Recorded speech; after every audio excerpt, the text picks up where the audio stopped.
It does not. I don't know. I think we broke it leaning that poster up against it. A little too much back pressure. Potentially. Once it's like when you're jerking off and then you stick your thumb right on the pole and I never mind. Never would do that ever. So this is the sound check portion of the podcast, people. So let us know how we sound and pay no attention to our pre-show banter. Say something to the people so they something. All right, there you go. To the people. All of it. Oof. Yeah. So speaking of regular ass TV, like Bronco Fett's talking about the Olympics, and I'm just grateful to have an antenna. Like that was lumpy. What was that? I don't know. All right. I'm sure it's fine. Fair enough. Dave sounds good. Well, thank you, Kelly. I appreciate that. Jason doesn't? You weren't talking. I am now. Yeah, I'm glad I live in a major metropolitan area that is close enough to all the television stations where I can get. It's gonna be a good show. Oh man, he's gonna forget half of it again. Yeah. So anyway, antenna Olympics. Yeah. Use it because you could here, even if you're streaming only, you just get the antenna plugged in and. Well, Kristen actually paid for some streaming service that I guess has all the Olympic shit, but she wants the fucking soccer, the footy ball. So football, yeah, foot. Which I heard they got their asses kicked on the opening day, which is pretty funny. The ladies, yeah. Well, but at least they knelt for the anthem, so that's all that matters. Not all of them. Okay, not all of them. See, here's the thing, and that's the problem with. There is a couple of people that identify as women that are on that soccer team that are unfortunately making the entire team look bad. I mean, there's genuinely phenomenal football players or soccer players. We got the local girl. Carly Jones. Yeah, she's from Lloyd. Carly Lloyd. Yes. Yeah, Carly Jones. She's a pilot. I knew that. Yeah, very good. Like right over that way. Yep. But yeah, it's the I don't want to sour the entire basket of apples because of a couple. There's Fair. a better way to say that analogy. Yeah, I'm sure, but that's not what's happening today. So here it is. And Sweden also knelt, FYI, and we won the second game easily. I don't care. It doesn't bother me one way or the other. People have the right to do whatever they're going to do. But there are players that are genuinely deserve to be on that team that are fucking Americans and are proud of it. So let's not besmirch the entirety of a team just because of a couple of. You know what it is? It's purple hair. It's purple hair. Purple hair is evil. It taints everything. It does. Right in the taint. Yep. Like right in it. All right. I think AC's going off. Going off. What is that? Yes, is comment wrong. Hello there, Dragon Buddy. He's on his way home. Hello there.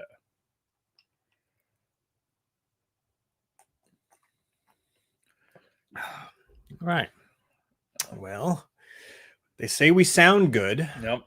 So I guess there's no reason why we shouldn't start, right? We could go early. Well, I mean, I told them anytime between 5 and 5:30, so I left it vague. So for this purpose, like we do, indeed. All right, so I'm going to get that set up. Oh, let me get this or that queued up. Yeah, we should do that, this or that. Oh, Kristen sent me a text. Can I get food? I'll get right on that.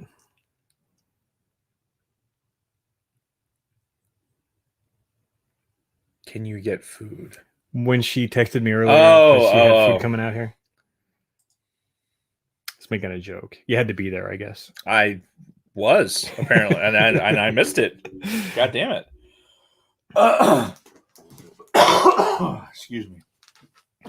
So I'm assuming all of these movies are from 91. They had to have been. Yeah. This is all 1991 themed movies. So, all right, cool. Got that queued up. Lion face. Lemon face. Ooh. You have the review queued up? Oh. Well, you should read it. I should read it. Yeah. Where? It's in our. Is it in the notes? No. All right. It's pulled the pod in the. All right. God damn it. Why do we have show notes if we're going to have to fucking look at our phones? Jason, ruiner of things. Well, I'm pretty sure that this person wants you to read it specifically. So fair enough. Whoever this mystery reviewer is. Yeah, whoever it may be. Definitely not somebody that said they left a review like on the air last week. Mm-hmm. Definitely not that person, right? What the fuck over? Problem? Where's the goddamn podcast? It's the picture is still the All Things Star Wars thing. Yeah, which what the fuck over? I think it's that 14 by 14 thing. I changed it. So I saw the thing that you put in there, and it says it's like 14 by 7 something. It's not a true 14 by 14 square. Ugh. Yeah, it's dumb.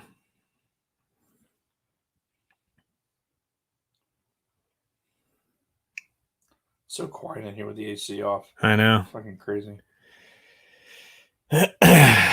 We will get started here. Yeah, very soon. soon As I bring up the damn. Okay. Scroll down. Oh my. Problem. Okay. All right. So anyway, also Luna Girl, I saw your text. The big read for the Red 5 stuff is going to go at the end of the show. We're going to do a shorter Red 5 shout out at the beginning. Yes. We try to keep the beginning parts short. You'll see. Yeah, and quite frankly, it's mainly because we are sidebarring all over the place prior to getting to our topic. So the longer we wait to get to our topic, the less likely somebody is to stick around. Yeah, to hang on, unless they're here for the banter, which most of you are probably. So I will. Fucking chicken in my teeth. Hang on.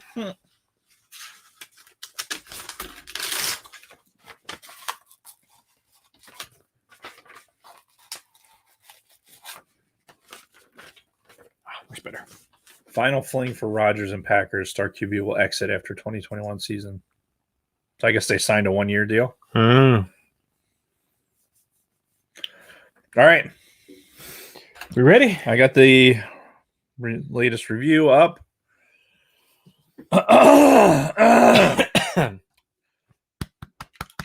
It's your toast. It is my toast.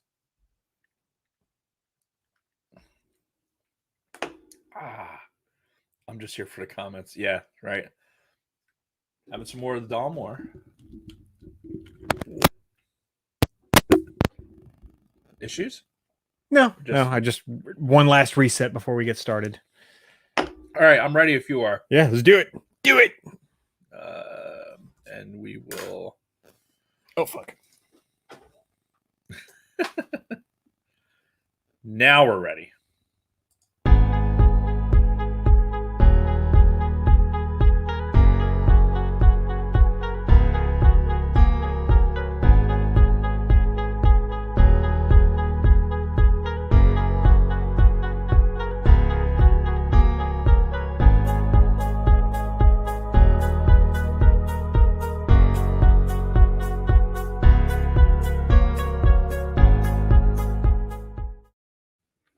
To my lovely wife, Kristen, and 20 years of marriage this week. To Kristen. Yeah, so just a few days ago, we hit our 20th wedding anniversary. Oh, congratulations. Thank you. I know that's old news to you since you got married when you were like 15 or something like that. But no, this was a pretty big milestone for us. Unless you ask one of her coworkers. She's like, 20 years is nothing. Right. So. Well, unless you're old as shit. Mm-hmm. But yeah, 20 years, it's a big one. This is a big one. Yeah. It also means unless you get married at 15, that you're getting along. Yeah, Getting along in your years. Yeah, indeed. So what did we do this? What was our? We got married in 99, so yeah, 22 years was this year. Nice for us. Just another reminder, one of many reminders that we're going to hit today that we're getting old. But yeah, that being said, hello everyone, and welcome to the Sidebar Cantina, the podcast where we talk about Star Wars, pop culture, red capes, or whatever the fuck we feel like talking about. I'm Mr. Jason Roscom. With me here each and every single week, the Batman to my Superman, Dave Martin. Hello, Dave. Hello, Jason. How are you? I guess I'm okay being Batman. Yeah, I'm Batman. Talking about red capes. Yeah, is that the correlation? The red capes? Mm-hmm. No capes. So how are you today? I'm okay.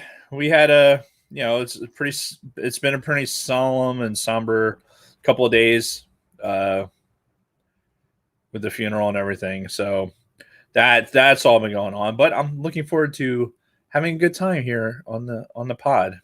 Excellent. And what are we talking about on the pod this week? We are talking about the 30th anniversary of a little movie called Terminator 2 Judgment Day. Okay, I think you're wrong. It's like the 10th anniversary, right? It's no. It only just happened like a decade ago. Like 3-0.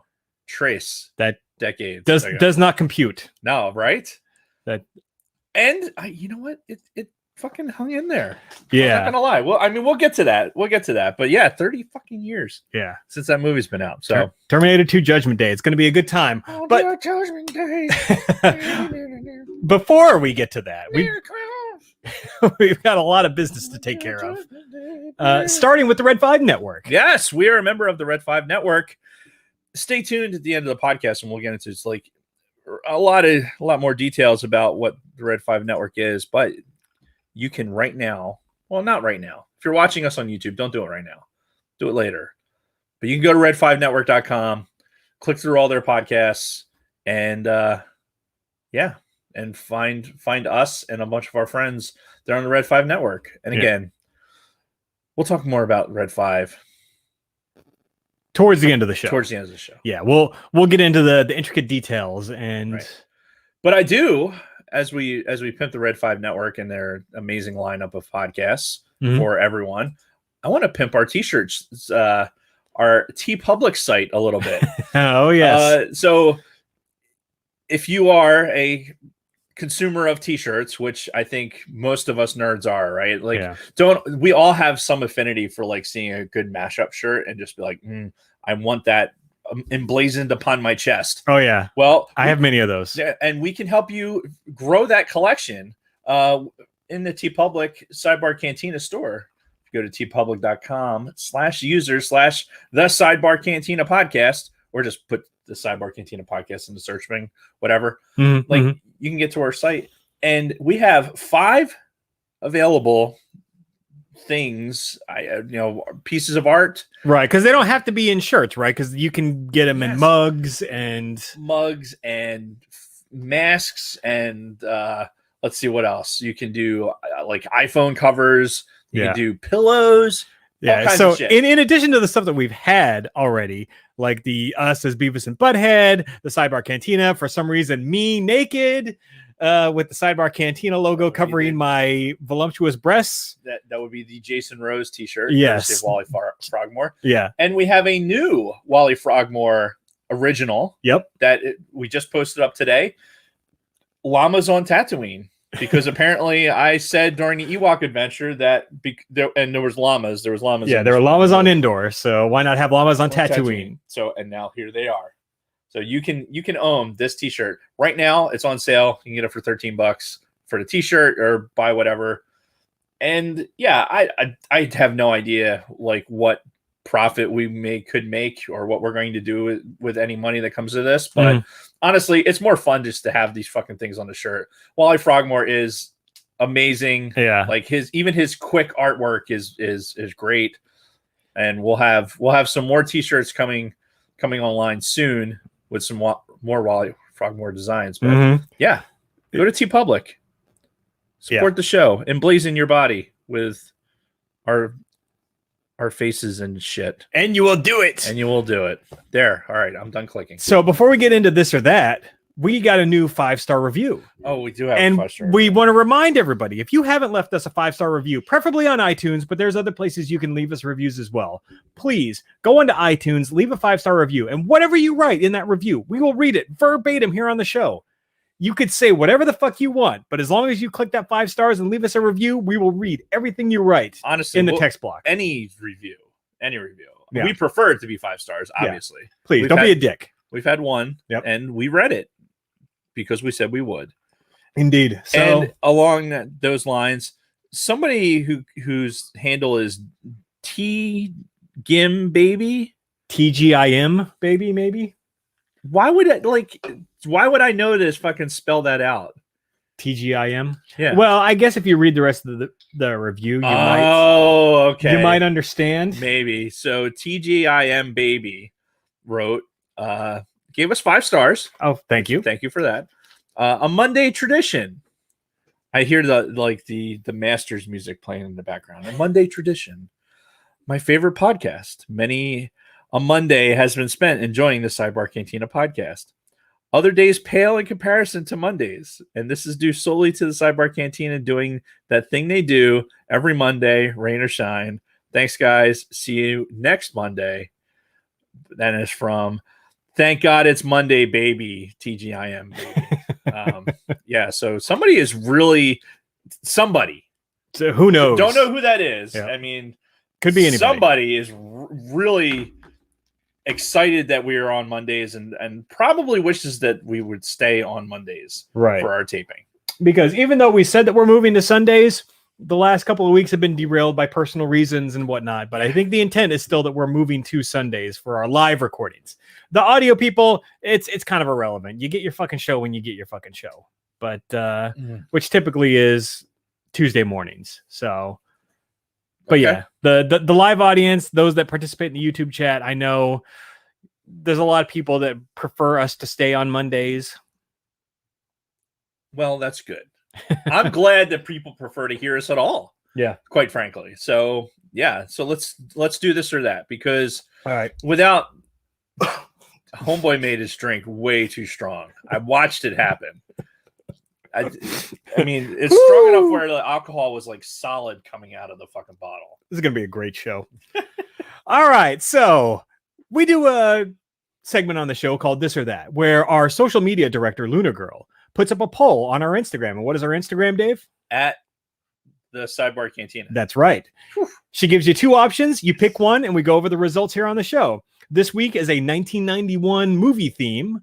And I forgot some of these movies came out in 91. So we'll get started. Which one did you like more? Point Break or The Last Boy Scout? So I went with Point Break. Okay.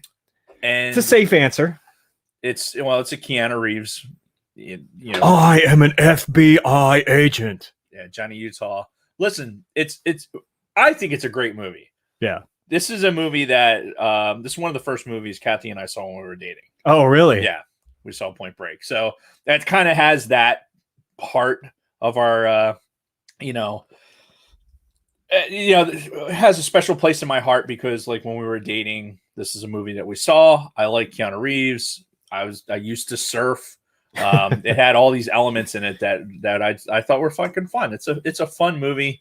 And I really enjoy it. Yeah. So I don't dislike Point Break. It was a real fun movie at the time. Right. Again, Keanu Reeves at his Keanu Reeves-ish. Yes, for sure. But I actually really loved The Last Boy Scout. Mm-hmm. I remember this was one of those movies that my best friend Rob, growing up, his family had a fucking a VCR and they recorded like fucking everything. Because they had like HBO and Showtime and everything, which we didn't. Right. So, but they would record like any major movie that released on like one of those HBOs or whatever.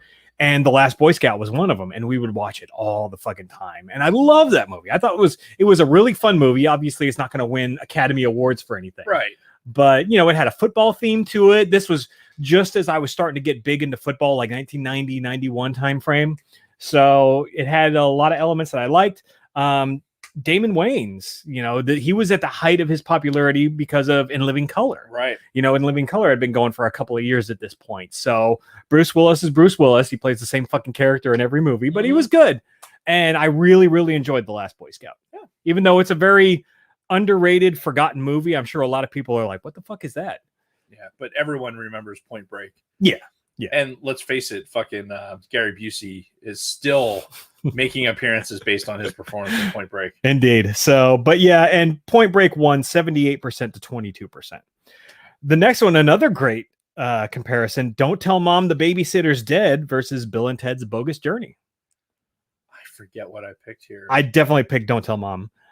I mean, again, this is one of those like classic movies for those of us that were that age when this came out. Like, dishes are done, man. Yeah.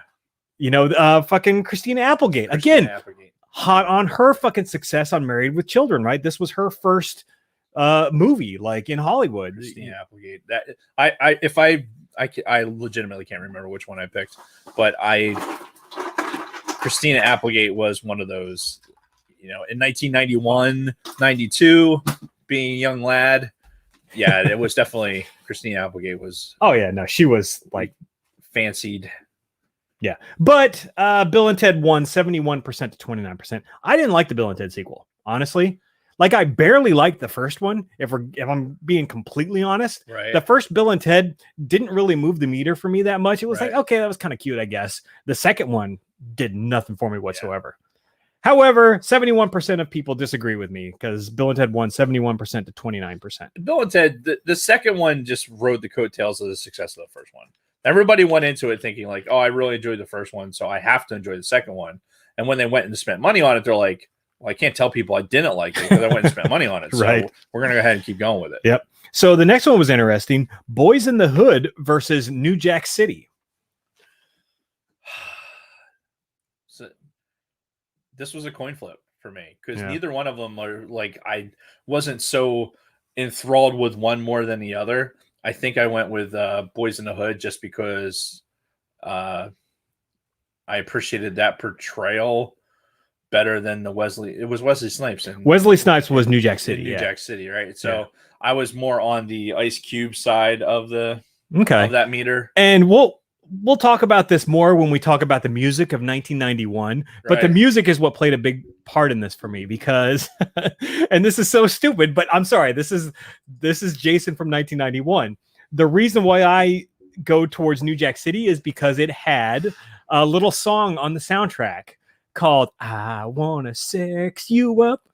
That was in that movie? Yeah, that was from the soundtrack. But it wasn't the version of that song that we all knew. There was a version of that song that got played on the radio and, had the music video. The version that came on the New Jack City soundtrack, I'm pretty sure that was the version that had the alternate lyrics, like completely different lyrics. Do you remember how Guns N' Roses did Don't Cry? And they did two different versions, like exact same beat and riffs and everything, but it was like completely different lyrics for each version. Yep. Same thing with I Want to Sex You Up. There was a completely alternate version of that. So, and I'm pretty sure that was on the New Jack City soundtrack. And for some reason that sticks in my mind fucking 30 years later. I wanna sex you up. Yeah. What did you do over here, by the way? I may have spilled a little bit. And we took our napkins away, didn't we? The big... Fuck. Oh. Got Star Wars. Oh, look at that. I think this was courtesy of a Lunar Girl, too. Yeah, I think so. So Saving anyway, the day as per usual. Right. Girl. So, but once again, I am in the minority for this because Boys in the Hood won 78% to 22%. I think Boys in the Hood was even better received, like in the theater. I think it was. Yeah, I think it was. But still, New Jack for me. All right, this was a close one. Hot Shots versus the Naked Gun 2.5. So this is. I went with the Naked Gun. What? On this one. Yeah, and here's why. I really enjoyed Airplane. Yeah. Right. So Leslie Nielsen in the Naked Gun movies was just, I don't know. Let's face it. They're both like this weird, like, here's this, we're doing this comedy routine. They're basically doing the same routine, right? Sure. Between the two of them. Hot Shots, I think, was too, I don't know. Like, Well, Hot Shots was the Top Gun parody. Yeah, basically. it was Top Gun. It had a little bit of Rambo mixed in, and it's true. And it's Charlie Sheen, Charlie Sheen probably hopped up on coke and oh god, yeah, he's probably doing rails off of fucking what's her nuts. HIV and HPV flowing through his blood. What was Denise Richards, right? Is that who he's married to? For a brief period of time, she was not in this movie. Kids with? They had at least one kid together. Yeah. Okay. She was hot. She was. She was hot. Anyway, Wild Things. Yeah. Good movie. I went with Naked Gun because I like Leslie Nielsen. I just remember having a great time watching Hot Shots. I did as well. I can't take anything away from it. Yeah, so I picked Hot Shots, and it was, like I said, it was close. Hot Shots won 51% to 49%. They're great. They're both good movies. Yep. So the last one, we have Robin Hood, Prince of Thieves, the Kevin Costner classic, versus Silence of the Lambs. And to me, I mean, we've already talked about Silence of the Lambs in a whole separate episode of the podcast. Right. That was a no-brainer. If this was Silence of the Lambs versus Robin Hood Men in Tights, probably be a different story for me. But yeah, the Kevin Costner version of that did not. Of all the Robin Hoods that have been made, like the Kevin Costner version is probably one of the worst ones.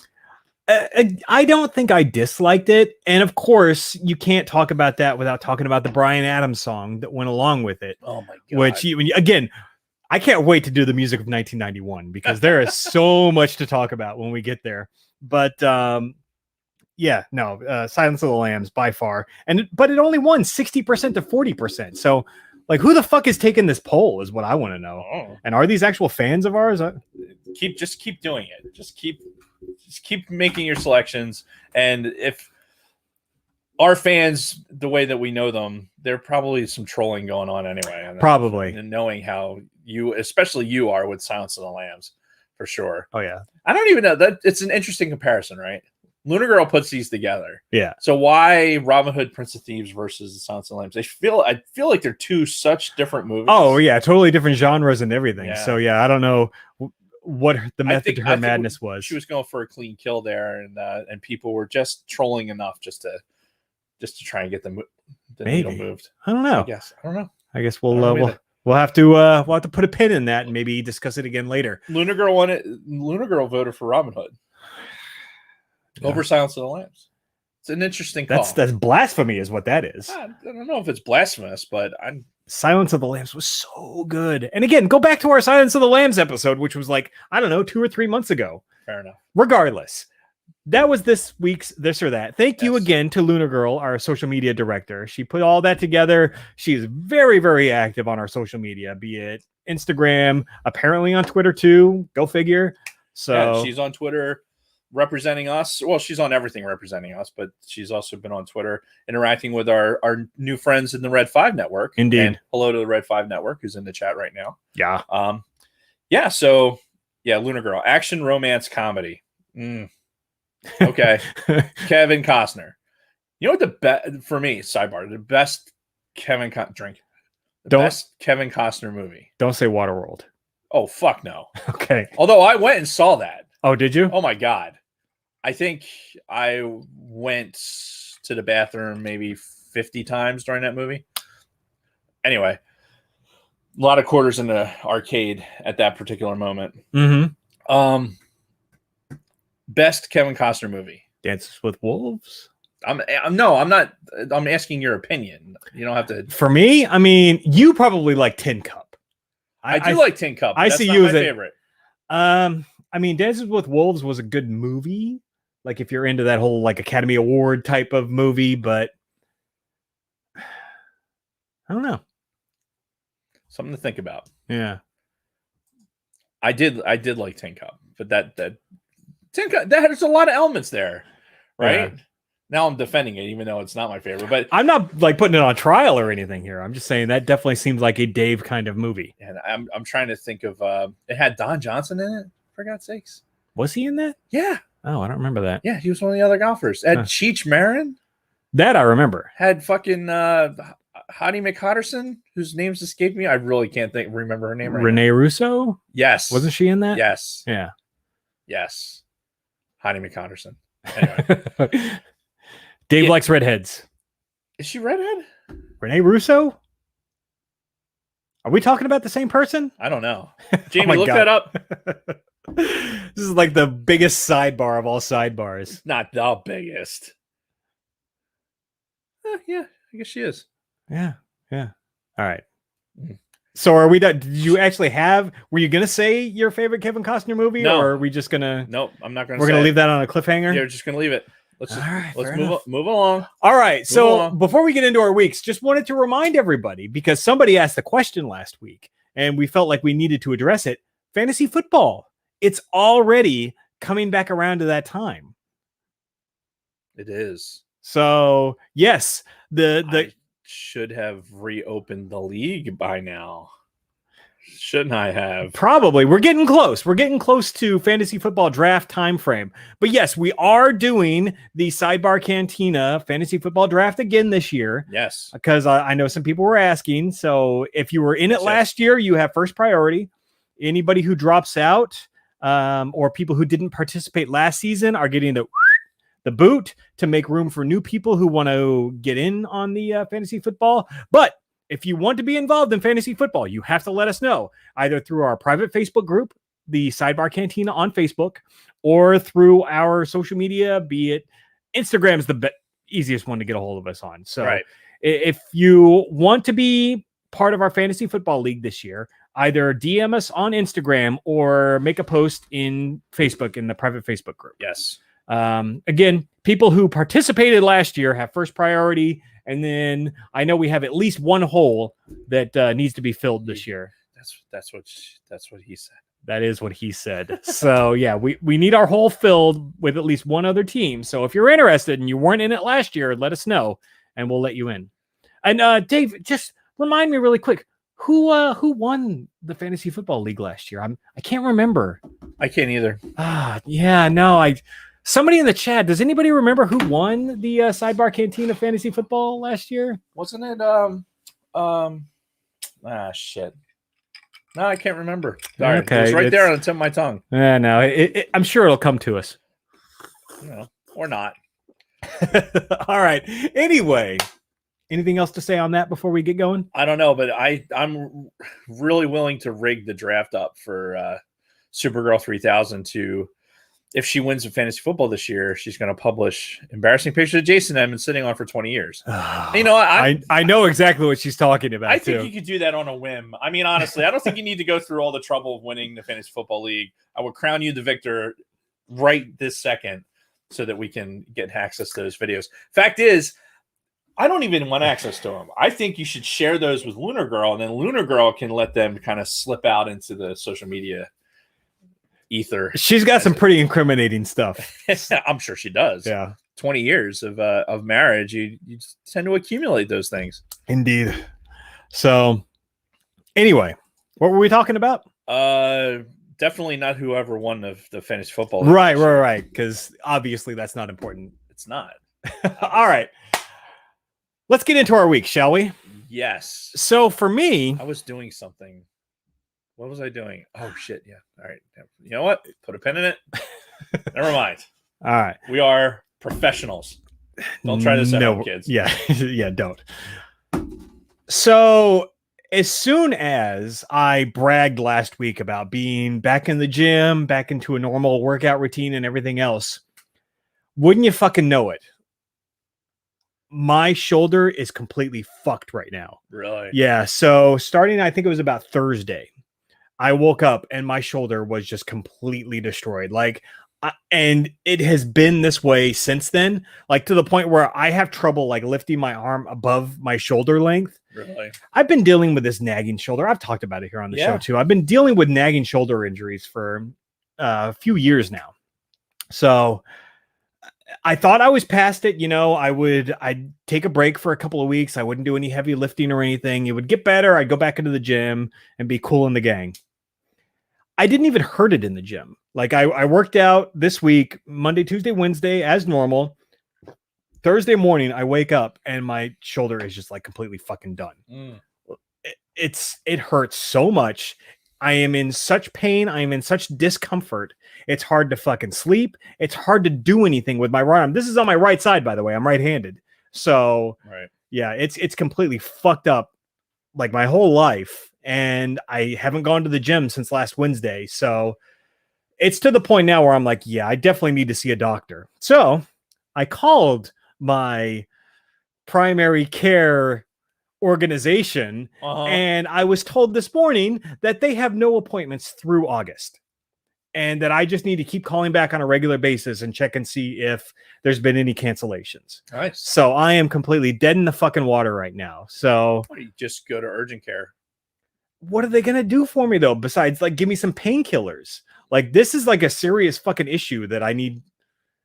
Well, so you contact your primary care provider, which for you would be TRICARE, right? You say you call the nurse's line. You say, hey, I have this issue with my shoulder. My PCM doesn't have any availability for this many weeks. Yeah, and they will say, okay, go to urgent care. We will provide a referral so that you can go to urgent care, and it won't cost you anything. Yeah, you go to urgent care and at least get started.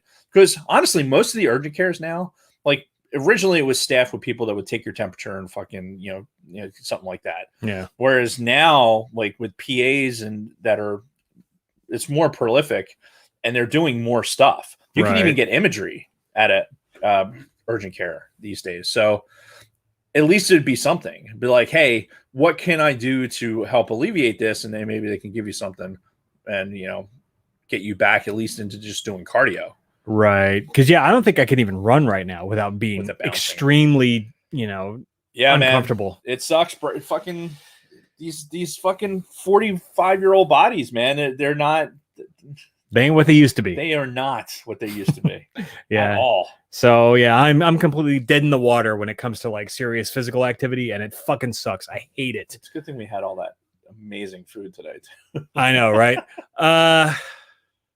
And honestly, that's the only thing I'm going to talk about this week is the fact that my shoulder's completely fucked. I've been working a lot.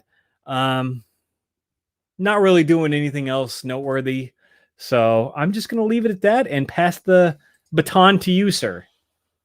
Oh my God.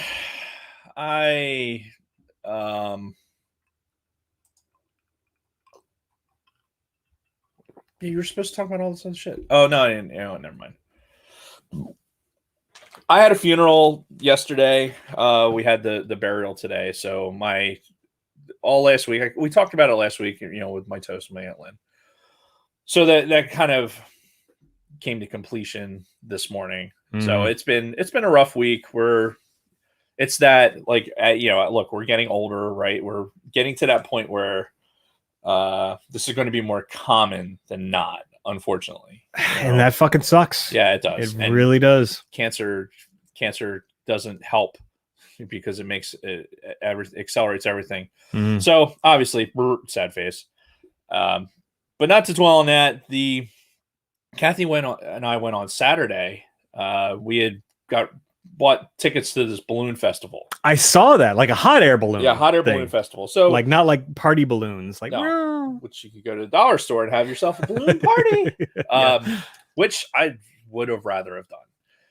So it's a big thing. Apparently, it's up north of Ewing, in this little airport. They fucking roped the whole thing off, and we were expecting it to be a relatively small. Like, who the fuck cares about hot air balloons, right?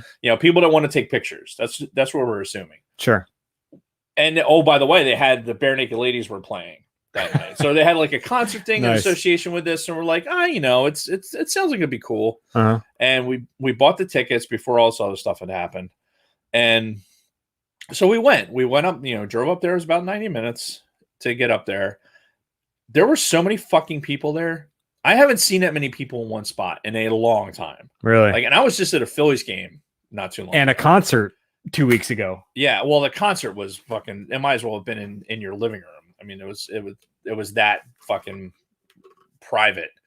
But the amount of people that were at this balloon festival, and so you're parking in this huge field. It's basically at the end of the runway. You got all these people going in. There was a fucking line of people just to get through a security check, and then you have to scan your ticket to go in. and they have vendors, and they've got fucking kid rides, and they got fucking food, super expensive food, and everything else. It's like they had a fucking carnival, a giant carnival, and oh, by the way, there's hot air balloons over here. Right. It's not a hot air balloon festival. Like, it's just to me, it was like, oh, let's have an excuse to have this like giant fucking party, this giant festival, and oh, by the way, there's balloons. Well, here's why it was bad. Besides the amount of people, which to me, I was just like, my ears were on fire. It was the fucking the balloons didn't fly. What? Yeah. So we get there. They didn't do the massive like 50 to 100 fucking balloons all taken off at the same time. They were supposed to. Right. And they didn't because it was too windy. Oh. At 7 miles an hour, dude. Like, there was a 7-knot fucking wind. Well, and I get it. Like, they're hot air balloons. Listen. And sidebar, you will never, ever see me in one of those fucking things. Oh, fuck no. I don't care if it's a clear in a million day. Oh, no. I don't care if it's a dude that's been piloting hot air balloons for 30 fucking years. No. You will never see me in one of those motherfuckers. Way too much left to chance. Yeah. For those fucking things. Fuck that. No. Oh, here, let's take this big combustible fucking wicker basket and attach propane tanks to it, and then light them off and use that as our primary fucking reason to stay up in the air. Yeah, no, I'm good. Yeah. But it makes for cool pictures, right? It was like, oh yeah, you see all those balloons go up. That's what I was anticipating. I'm like, all I really gave a shit about was like getting some pictures with the sunset and the fucking balloons, stuff I can post on Instagram. Mm-hmm. No, so it was 7-knot winds, and I'm looking at the ForeFlight app, and I'm like, fuck, the winds are not bad. Like the TAF wasn't bad. Well, when you're in a fucking balloon, 7 knots might actually be something. Well, apparently, like when I open up, because I was. Look, maybe I could fly the drone, and apparently I could have. I didn't. There's nothing to see. A bunch of people packing up their balloons, but they inflated like half a dozen of them, just like inflated them, kept them on the ground. So that was like, Kathy and I get a selfie of the fucking balloons. Right. But of course they flew Friday night, they flew Saturday morning, and they probably flew all day yesterday. Right. Just the one time we were there, they didn't fly. Mm-hmm. So the moral of the story is that if you're going to go to the New Jersey Lottery sponsored fucking balloon festival up in North Jersey, I would highly recommend to not buy tickets unless you're really, really interested in fucking, being up close and personal with a band like Bare Naked Ladies, which they're a fine band. Yeah. But you can go pay $10 and be in a parking lot and not only see the balloons, but you can be close enough where you hear the fucking band too. So instead of paying $35 a ticket or $30 a ticket, whatever we paid, we could have paid $10 total to park the car, get some chairs out, have a couple of beverages or whatever, have a cooler, and watch the balloons take off, and it would have been just as good. So, second sidebar. Okay. Speaking of the New Jersey Lottery and buying tickets, both of our major lotteries right now are over $150 million, both the Mega Millions and the Powerball. Wow. I got my tickets for the next two, so if your states participate, get in on it too, because if I win that, you motherfuckers will never hear from me again. But I still love you. So we'd probably still do it and just do it with a better studio. Indeed. Not that the space isn't brilliant, because it is. Train notwithstanding. Right. Anyway, yeah, that's it. That's for my week. I'm looking forward to getting our roof done tomorrow. I'm sure there'll be some shenanigans about that I can talk about next week. Oh yeah. I'm sure it'll be like, oh yeah, we didn't see this one thing. So that's going to be an extra $3,000. I'm going to go ahead and staple their fucking heads to the roof if that's the case, because reasons. All right. Fair enough. Do we need to take a break before we get into our main topic? Do we? I mean, I'm good for now. We're going to have to take a break later anyway, so we might as well press. All right. So that being said, it's time to get into our main topic. Yes. Terminator 2, Judgment Day. 30 fucking year anniversary. Yeah. I still can't fucking believe it. Honestly, it's blows my mind to think that it's been that long, because especially when we get into it, like I remember the day I went to fucking see it in the theaters. Mhm. I remember all of the build up to it. I remember all of this shit like it was fucking yesterday. Yeah. And to think that it was that fucking long ago, it's pretty depressing, honestly. Yeah. I mean, we're fucking old. Yeah. So, and it was released July 3rd, 1991, which July 3rd, as we found out a couple weeks ago, is a major birthday for a lot of people that we know. Yeah, no shit. Yeah. So lots of friends of the podcast and family. And yeah, July 3rd is a big day. And yeah, it was released that day in 1991. I had some budget information. Oh, yeah. So it was made on a budget of $100 million, which was pretty big at the time. Yeah. I know 100 million today is probably a drop in the bucket for fucking Hollywood, but back then that was one of the more expensive movies ever made. And it made $521 million worldwide. So massive commercial success. Yeah. Does that include, is that just box office? Yeah. 500 million? Yeah. So domestically, it was like 250 something. Okay. And then 500 plus worldwide. Wow. I feel like it should have made more money. Well, again, we're thinking in 1991 dollars. This is true. Which I know today that doesn't sound like a lot. Yeah. Yeah, you're right. It's important to put that in perspective. What I was thinking was it had the run up to it, and it had such market success, I think, in the box office. I mean, shit, even I saw it in the movie theater, and I barely saw movies those days. And it's strange to think that it like only made $500 million, like, just listening to the numbers, but probably translated to current 30-year later fucking dollar figures. Yeah. Well, and if you look at IMDb, they break it down where Break it down. they break it down with inflation and everything, because this was an R-rated movie.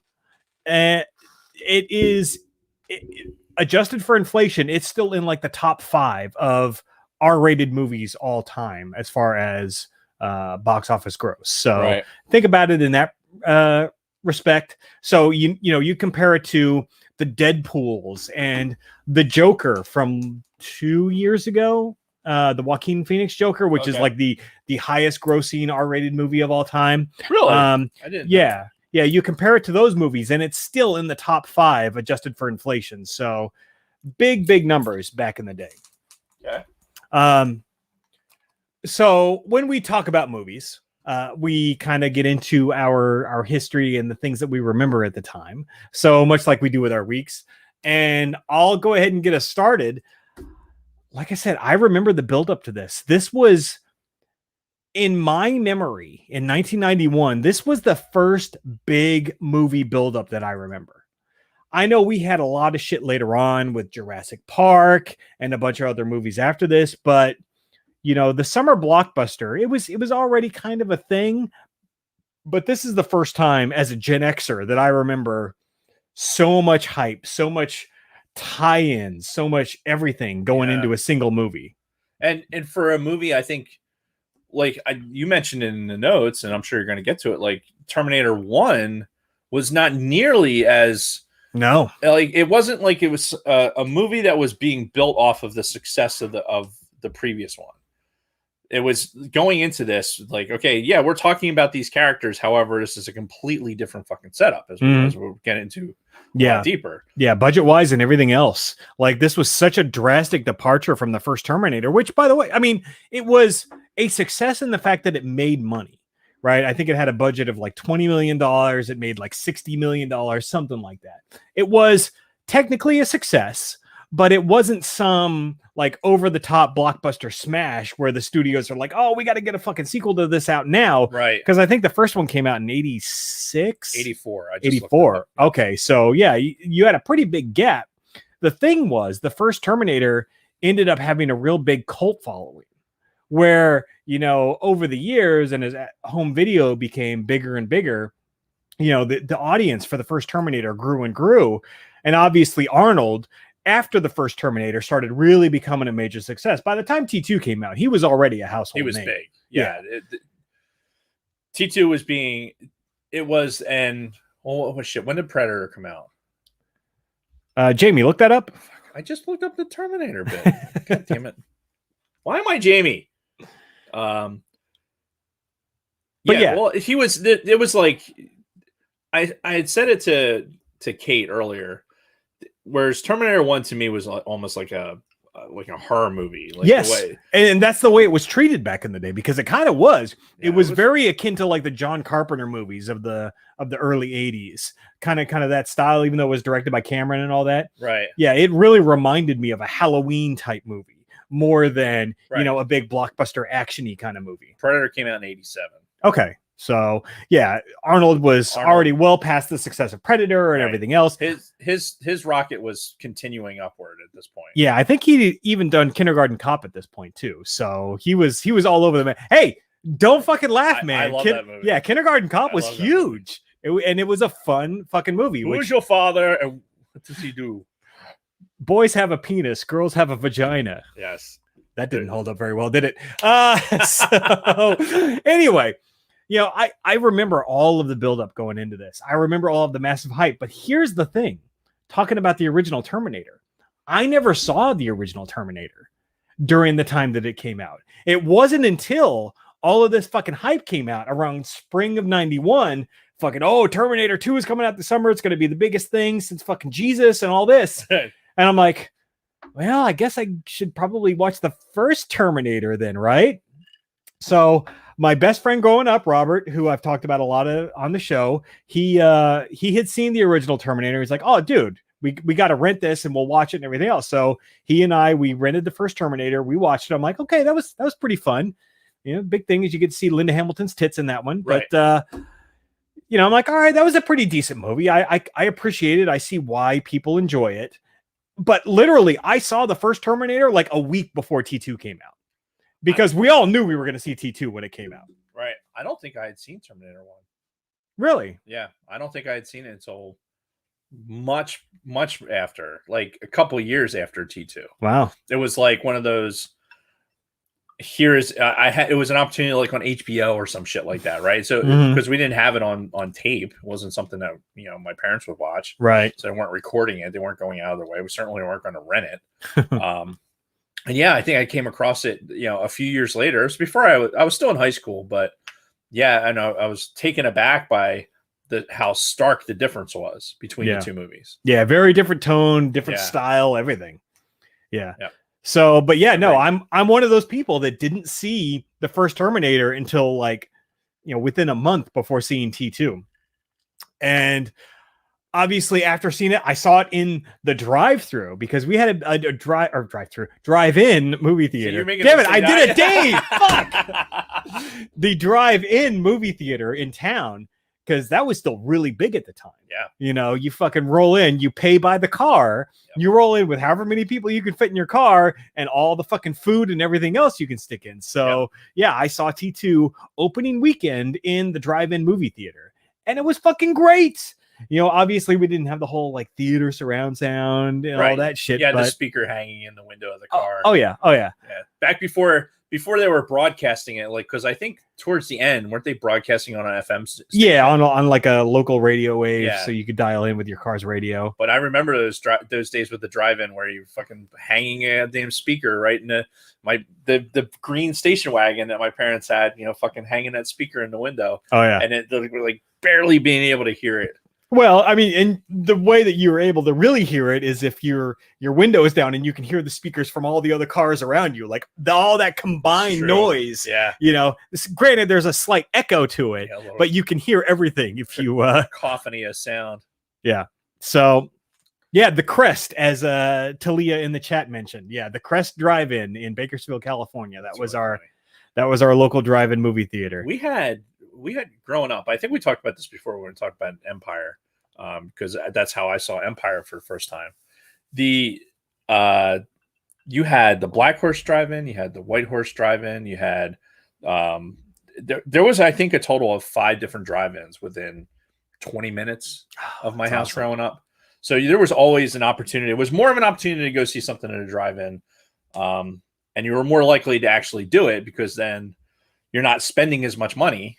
Right. So then you get to go and you get to enjoy seeing the movie. Yeah. And most of the time, at least at the Crest that I would go to, it was always a double feature. There was never one movie that they ever showed at a time. It was always 2 movies sometimes 3. I believe it. I doubt though, especially because my sisters were so young, like keeping younger kids in the car occupied for that long. Yeah. You go there, you get to see one of those movies, hopefully, and then you fucking get out. Oh, as we start getting into like movies from like the mid 90s, dude, that was my fucking home away from home, was at the drive-in. Me and my buddies, I had one buddy who had a truck. We'd load up his fucking truck with food. 2 or 3 of us would lay down in the back as he drove to the fucking thing. And, we'd go in, it'd be like 5 of us, and all kinds of shenanigans at the drive-in movie theaters. That's awesome. Yeah.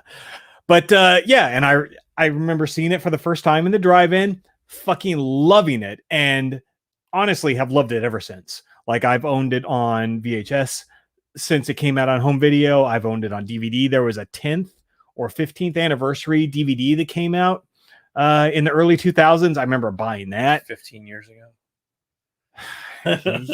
yeah, something like that. So it's always been a highly regarded movie for me and my history. So and listen, it was I think for me, this was like this action adventure genre, like really opens up for you in this movie. Yeah. It's long, it was over 2 hours, right? Mm-hmm. So it was probably one of the longer movies I ever sat through in the theater.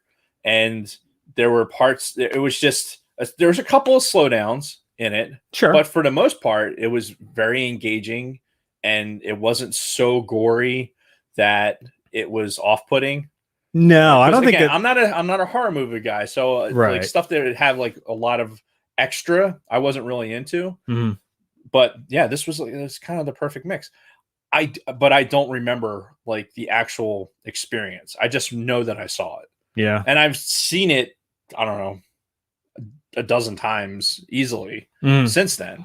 I don't have that same reverence that you're talking about, where it's like something I'm going to own on all particular things, because there are parts of this movie that I really, upon rewatching it, finishing it this morning or this afternoon, there were parts of it where I realized that like this is why this isn't in my top 10 movies of all time. Really? Me. Yeah, and we'll get to that. Yeah, I'd be curious to hear, because for me, even after this recent rewatch, the whole thing is perfect. And even the slow down moments, to me they serve a purpose. Right. There's the character development and some of the emotional stuff going on, which, I mean, if you're just there, all you want to see is like the action and the fire and the explosions. That's not what it is. It's I don't want to jump too far ahead, but really what it comes down to is it's the fucking kid. It's okay. It's the kid. Yeah, I could see that.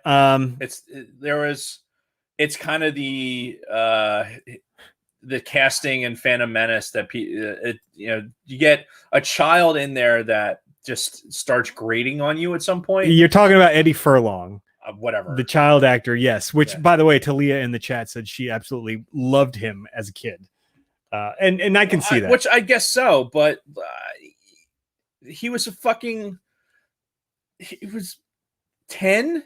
I'm supposed to believe that he was 10 years old. Well, I mean, obviously in real life, he had to have been. No, but I'm supposed to believe that this character is 10 years old on fucking motorbikes and everything else. I want you to show me a fucking 10-year-old that is living that life. Yeah. And I'd say you were full of shit. And that's, for me, the suspension of disbelief just wasn't there for the age of the kid. Now, and I know how old he was is because when they do the fucking doing the LA County search in the cop car, the early days of the fucking internet, or lack thereof, and bring up his name, it's like, 10 years old. Yeah. Like, okay. And then they kept going with it. I'm like, dude, a fucking 10-year-old does not have the cognitive ability to do those things. Now, if you want to tell me that, he was a foster kid, so maybe they didn't know his real age, like, do we? No, because you don't need that backstory. You could have said he was 13.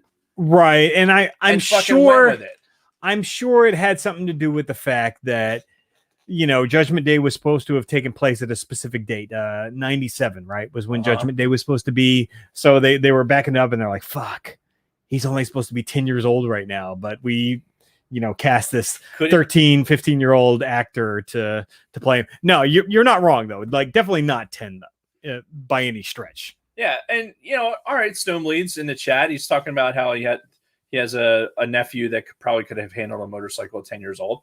Sure, but what size? Right. 150cc. You're talking about, and would he be able to handle himself like blasting through the fucking canal system of Los Angeles with a fucking big rig chasing him and like bumping into him and everything? 50cc. How many 10-year-olds are in the fucking arcade doing what they're doing? How many 10-year-olds are fucking? Oh, we're gonna talk about that arcade.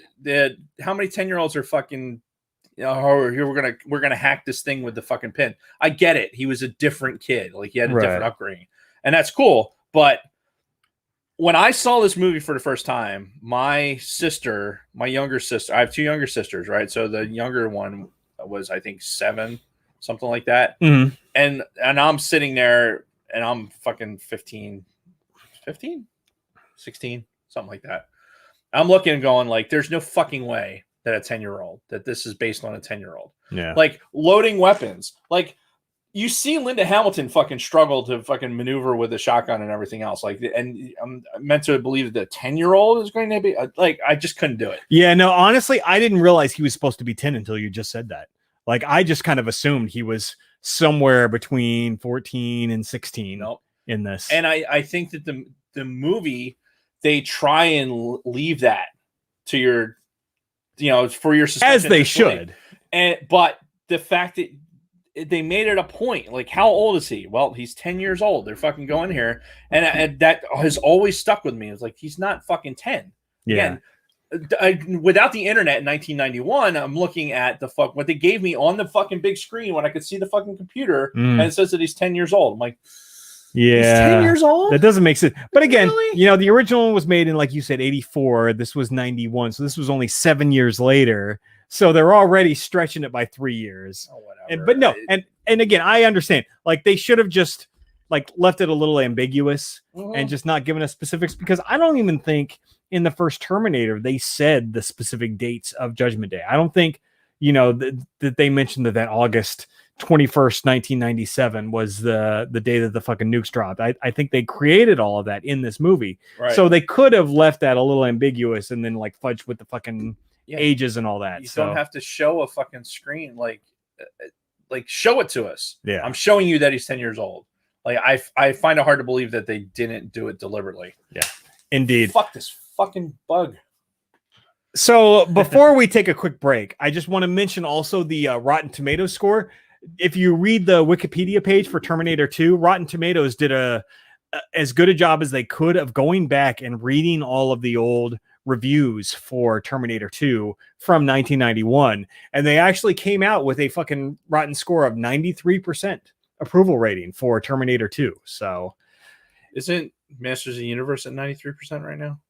Critically, yes. Okay. Users, a little bit different. Yeah. But we'll talk about The Last Jedi. I mean, Masters of the Universe Revelations next week. That's That's right. That's a discussion for next week. But don't mess with the bull, you get the horns.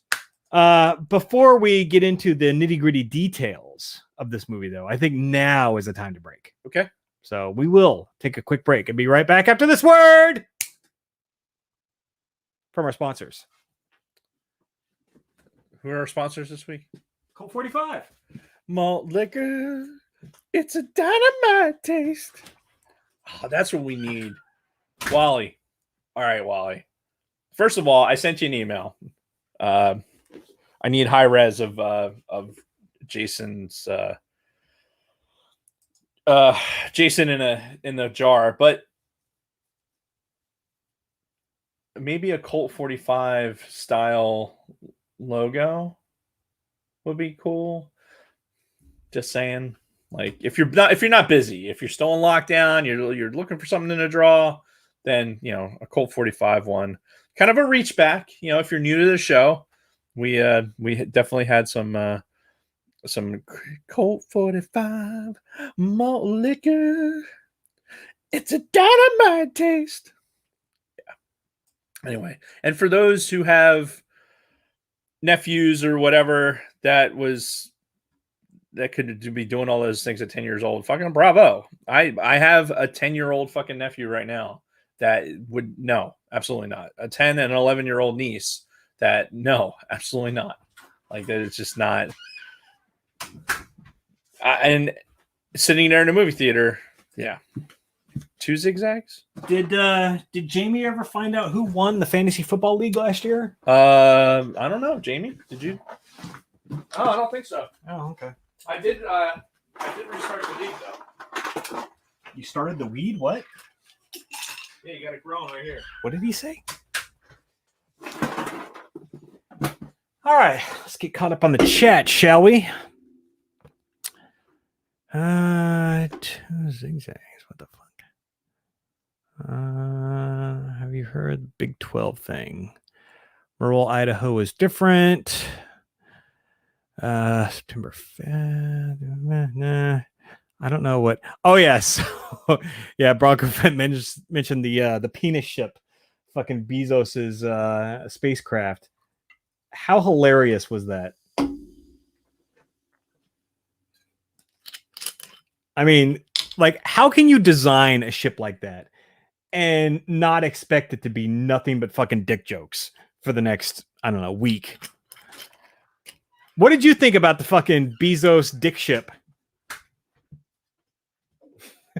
I think whatever the rest of the internet thought. It's fucking. There was a giant. Kathy actually turned to me. She like turned to me and said, "Dude, doesn't that look like?" And I'm like, yeah, it does. What the fuck?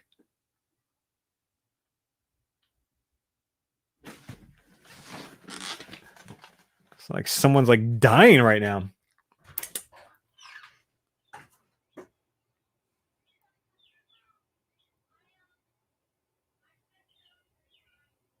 All right, we got some fucking drunk people in the neighborhood.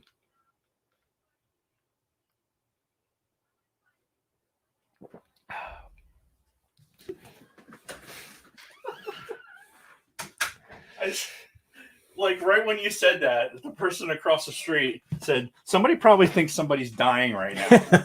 Yes, it's really funny.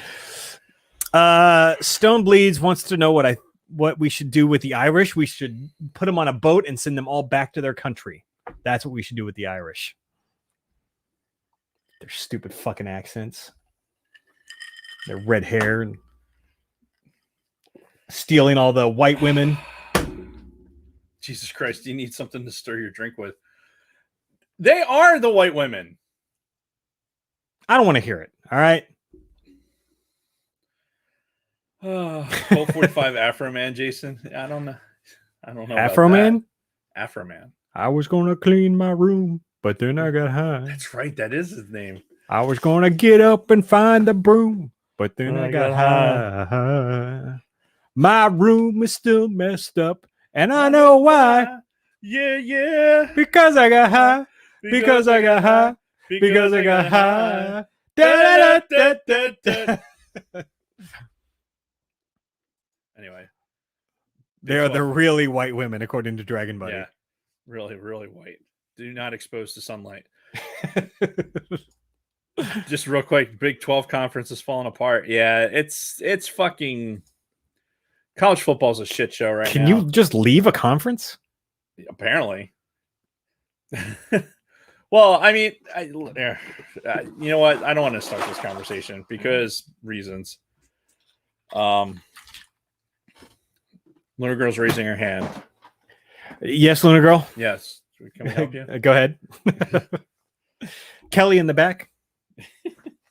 I am going to fire us back up. Pun intended. Whenever you are ready. Do it.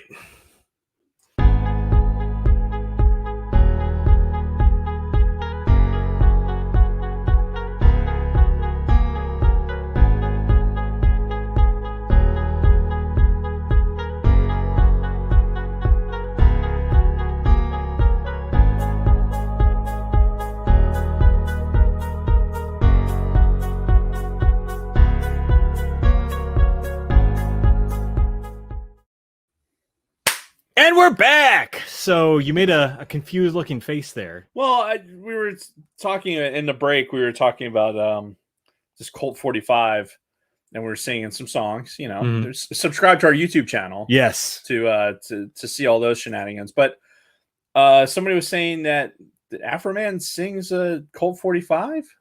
Does he do a version of that? I don't know. I'd almost have to fucking find that one. Yeah, Jamie, pull that up.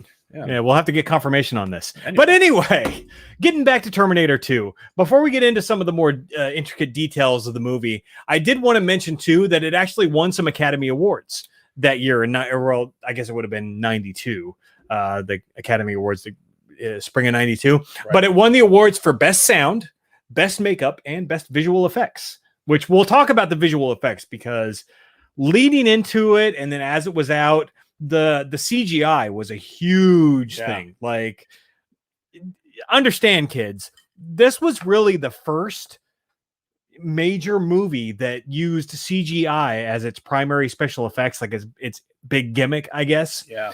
Before this, you know, you didn't really see CGI outside of like fucking Lawnmower Man and that fucking blocky virtual reality looking CGI in that. But Terminator 2 was the start of using computer graphics to do a majority of movie special effects.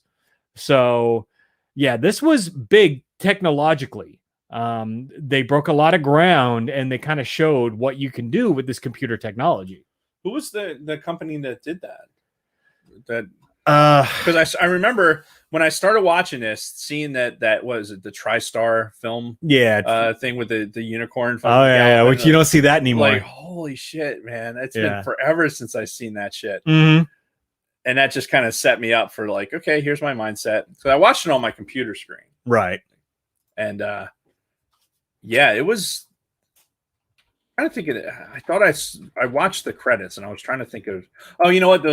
Wrong credits. I was watching the credits for Masters of the Universe. Oh, okay. In my brain, I remember watching credits, but that wasn't it. Yeah. Are you annoyed? So back in, I don't know. I couldn't tell you what movies have I seen like in the past 10 years that aren't Star Wars. Like new movies? Yeah. I don't even know. Very few for me. Yeah. So the idea that we have this little bit of an intro and then the 2.5 minutes of credit roll before we start the movie. Really fucking annoying. Like I was like, okay, fucking, we don't need to fucking see all these names right now. Like, just fucking go. See, I kind of disagree with that because as I'm watching this, and I remember this even from back in the day. This original credit score wasn't just like credits rolling with nothing happening. You get that fucking score, that Terminator 2 score that was done by a guy named Brad Fiedel. Right. The da da da da da da da da da da da for like 2.5 minutes. Right. But to me, that was a great fucking movie score. Like, if you're going to have a credit scene where, you're going to be directed by, starring, produced by, blah, blah, blah, that's one of the few like things I would want to listen to while I'm seeing all this shit going on the screen, because we've sucked John Williams' dick enough on the show. He is the master when it comes to sucked his dick enough. Okay, we need more dick sucking. Right, and more will come in the future. But you see what I did there? I gotta say, the Terminator 2 score I thought was fucking fantastic, to the point where I actually owned the Terminator 2 original score by this guy fucking Brad Fiedel back in the fucking day. I had the cassette tape that had like the whole fucking T2 score because, again, nothing touches John Williams, but I think this is probably except for us when we suck his dick. Right. Yeah. Obviously. Whatever you want, John. We'll do it. But anyway, this might be one of like the second movie score that I ever owned outside of anything Star Wars. I loved the fucking soundtrack to this movie. Not even counting like the actual songs that we'll get into as we go along, but the fucking movie score I thought was fucking phenomenal. And again, if you've got to go through a fucking credit sequence, I think this is the way to do it. Plus, you've got the effects of like the fucking fire, and then once everything started rolling out, you had the fucking Terminator skull head kind of come closer and closer to the camera, which again, I thought that was brilliant. I enjoyed it. If you're going to have it, I guess this is the good way to have it, but why have it? I mean, again, it's the way movies were made back in the day, right? I guess my problem is because the movies that I watch repetitively over the years it's Star Wars, and Star Wars does not have that, right? But they're an outlier, you know, right. and that's but they shouldn't be. That should be the way it's done, because you don't need this extra fucking, like, what is this? This is the time where like people are coming back from the bathroom, like, oh, I had to pee real quick. So like Jason does, like Jason goes like, okay, I got to pee like right before the movie starts. So if this like little interlude music is playing and Jason has time to get back, fucking excuse himself in front of everybody to get seated. Yeah. That's what this is for. Like maybe horse shit. No, but I mean, it was still watching it back this time around. I was still entertained even during the credit scene, because I'm keen in on the score, right? And I'm kind of watching the way they're presenting it and everything. Yeah, and I'm with you with the score for sure. Right. But that was my first thought. Like in the beginning of this was like, oh, look, a unicorn. And then fucking, why am I seeing these names right now? Like, fucking play the movie. Right. Yeah, I'll play the movie. And of course it starts with, we get these bits of Sarah Connor dialogue, aka Linda Hamilton. Right. Mixed in throughout the movie, just really when it's necessary. She's not narrating the whole movie. We get like 3 or 4 times where she kind of has like a narration portion. Should we say spoilers? Like, is it 30 years long enough? I think if you haven't seen it at this point and we spoil it for you today, you've done something wrong. Yes. You've made some poor choices in your life up to this point. I just want to make sure we're covering all our bases here. Yeah, no. I think avoiding spoilers at this point is kind of moot. Again, 30 years. You've had 30 fucking years to watch this. So yeah. So, and it starts off in the future, in the post Skynet, post nuclear Holocaust future, where they're 2029. Yeah. 2029. So, which even right now you say at 2029, like, fuck, that's like forever from now. No, that's like, I don't know, 8 years from now. Like, not that long. Yeah. And if we don't die from liver cancer, then we're going to see it sooner than later. Cheers. But yeah, no, it starts off in 2029 in this future where, you know, it's still the human remnant taking on the Skynet and the machines and everything else. Something that really struck me about this is, even though this movie is known for the T-1000 effects and the CGI, right? This whole first section, this was all practical effects. Yeah. A lot of miniature work, you can tell, but it all looked really fucking good. It did look good. And it kind of harkens back to the Star Wars days, where, you know, Star Wars used a lot of practical effects with miniatures and everything else, and it looked really good to the point where it held up today. Whereas if this was done in some sort of CGI back in 91 or whatever, probably wouldn't look as good. But because they use these practical effects and these, like, you know, real sets and everything, like, I'm watching it now, I'm like, this looks just as good today as it did back then. I agree 100%. I think that I was going through this movie, I was remarkably surprised at how, which is kind of the same word, but I was really surprised at how well it held up. And you could tell there was sometimes you could tell, even like when the practical effect was a miniature or something like that. But I mean, that's a movie, right? It's 1991. Yeah. But with the CGI that it had, with the effects that it had, all the explosions and everything else, like I wasn't sitting there going like, oh wow, this is from fucking, you know, this is just barely creeping into the 90s, you know, circa 1980 technology. Sure. So yeah, it was. I agree. I think it held up really well. Yeah. Now, and we had you had mentioned the whole post-apocalyptic day after portion. So I mean, jumping ahead in probably a little bit in the movie, but when we're Sarah Connor's dreams, right, where she's having the dreams where the fucking kids are in the playground, the fucking explosion and everything. Pretty iconic movie scene, honestly, because I know it's referenced a lot. Yeah, you know, so in the subsequent years. If you think about it, and Jason and I were talking about this before the show started, about, you know, we need to do a show talking about our, you know, us growing up in the Cold War, right? And most of you that are listening right now are probably in that same boat. Yeah, most Gen Xers know or remember the Cold War and I remember in grade school we watched this movie. It was called The Day After. It came out in 1983. Yep. It was on ABC, and we watched it in school. And the effects that they used, or how they showed what the effect of a nuclear blast would be, like that shit was haunting.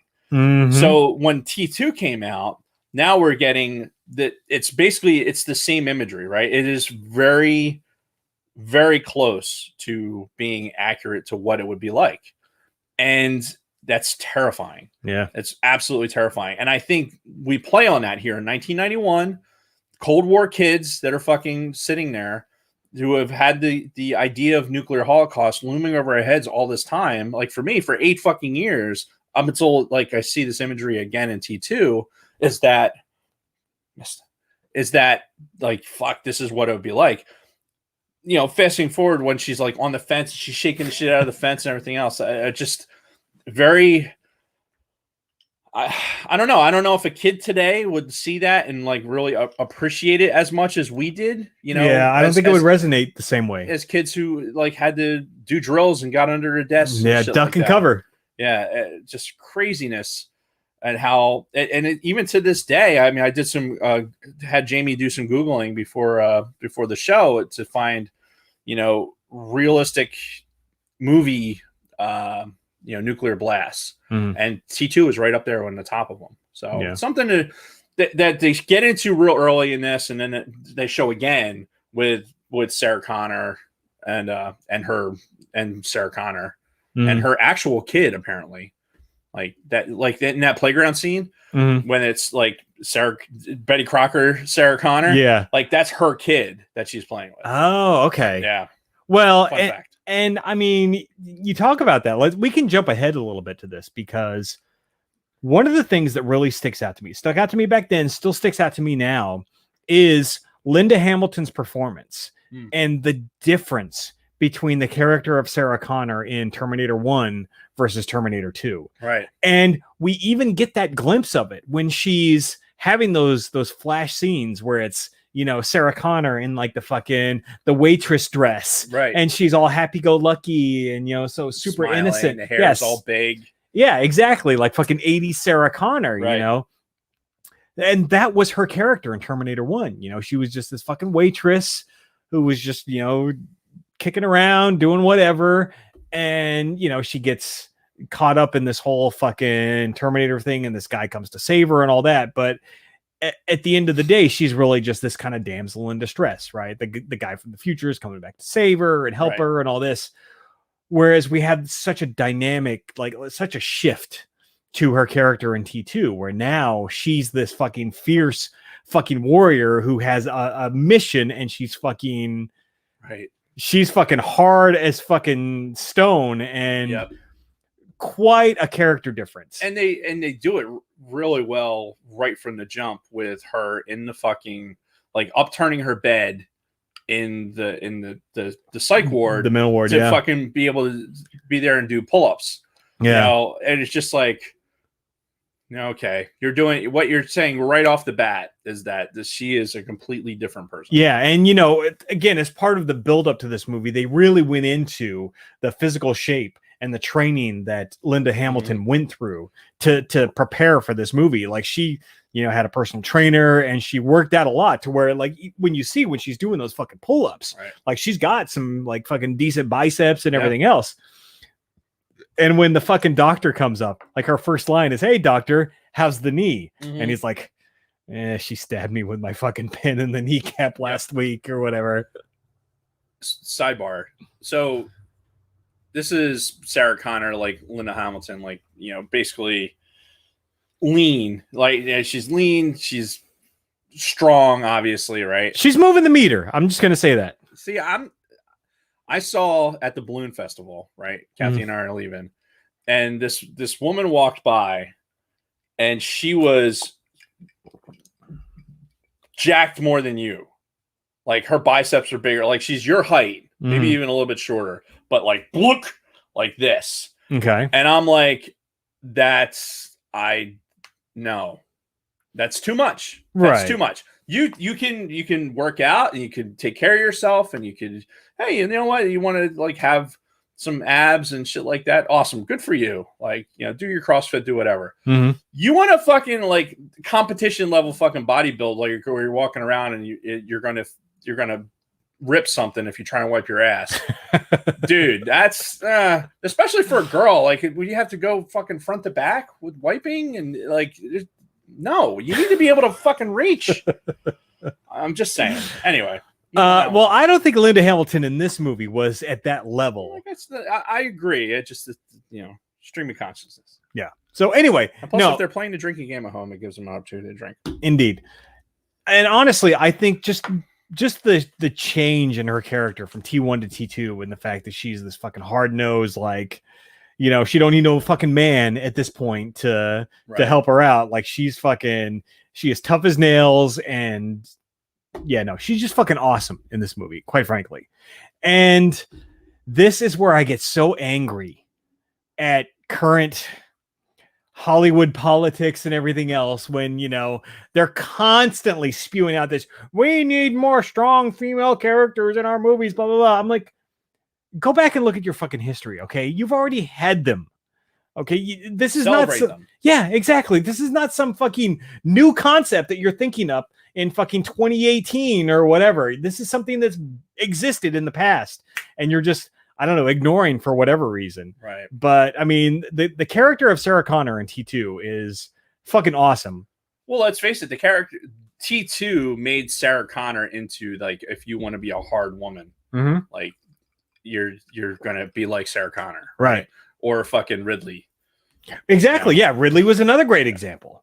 Or something like that. Yeah. So again, I get so mad when, they're like, oh, Hollywood forever has, shunned females and there's no strong female characters. Bullshit. The problem with activism is that you can choose what you want to be, what platform you want to step on. And people choose the wrong platforms.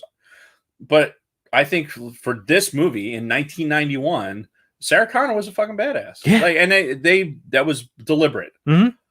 And, she still had some vulnerable moments where, she got a little emotional, but don't we all? Isn't that a human thing? Yeah. Especially if you're, getting ready to shoot somebody with their kid hanging off of them. Yeah. Oh yeah. We'll get there too.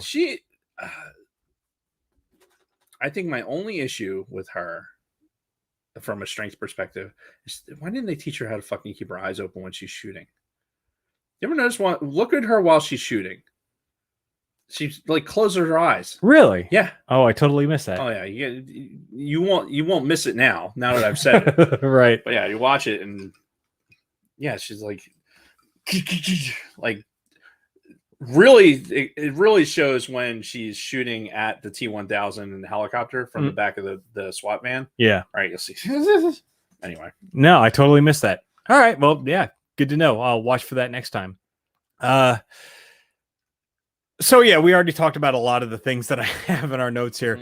Let's talk about the T-1000 CGI real quick. Okay. So this is probably the thing that doesn't hold up the most over time, right? Because this was the earliest of the CGI effects, but I think it was still pretty fucking good for the time. Yeah. And you watch, especially when he's the solid like liquid metal form and he's walking around or he's doing different things. It's like, okay, yeah, that doesn't look the greatest, but at the times when he's shifting and when he's morphing and everything, it still looks pretty damn decent. I think when, as an audience, you think in the theater when he gets into the helicopter. Yes, I was going to bring up that scene. He pours himself into the helicopter and then like turns his head at the guy while he's still forming into the back into the cop. And he tells the pilot to get out. Yeah, get out. Yeah, like, okay. Phew! And the other big part of that scene was, as he's still forming and everything, the helicopter pilot is looking at him, and you can see the pilot's reflection in the fucking liquid metal. Yeah.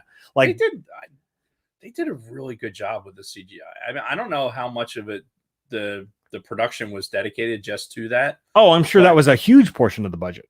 But they did those scenes where it was like kind of the focal point of the scene, it was fairly seamless, honestly, to me. And this is 30 years later, looking at it, going like, wow, that still was pretty good. Yeah.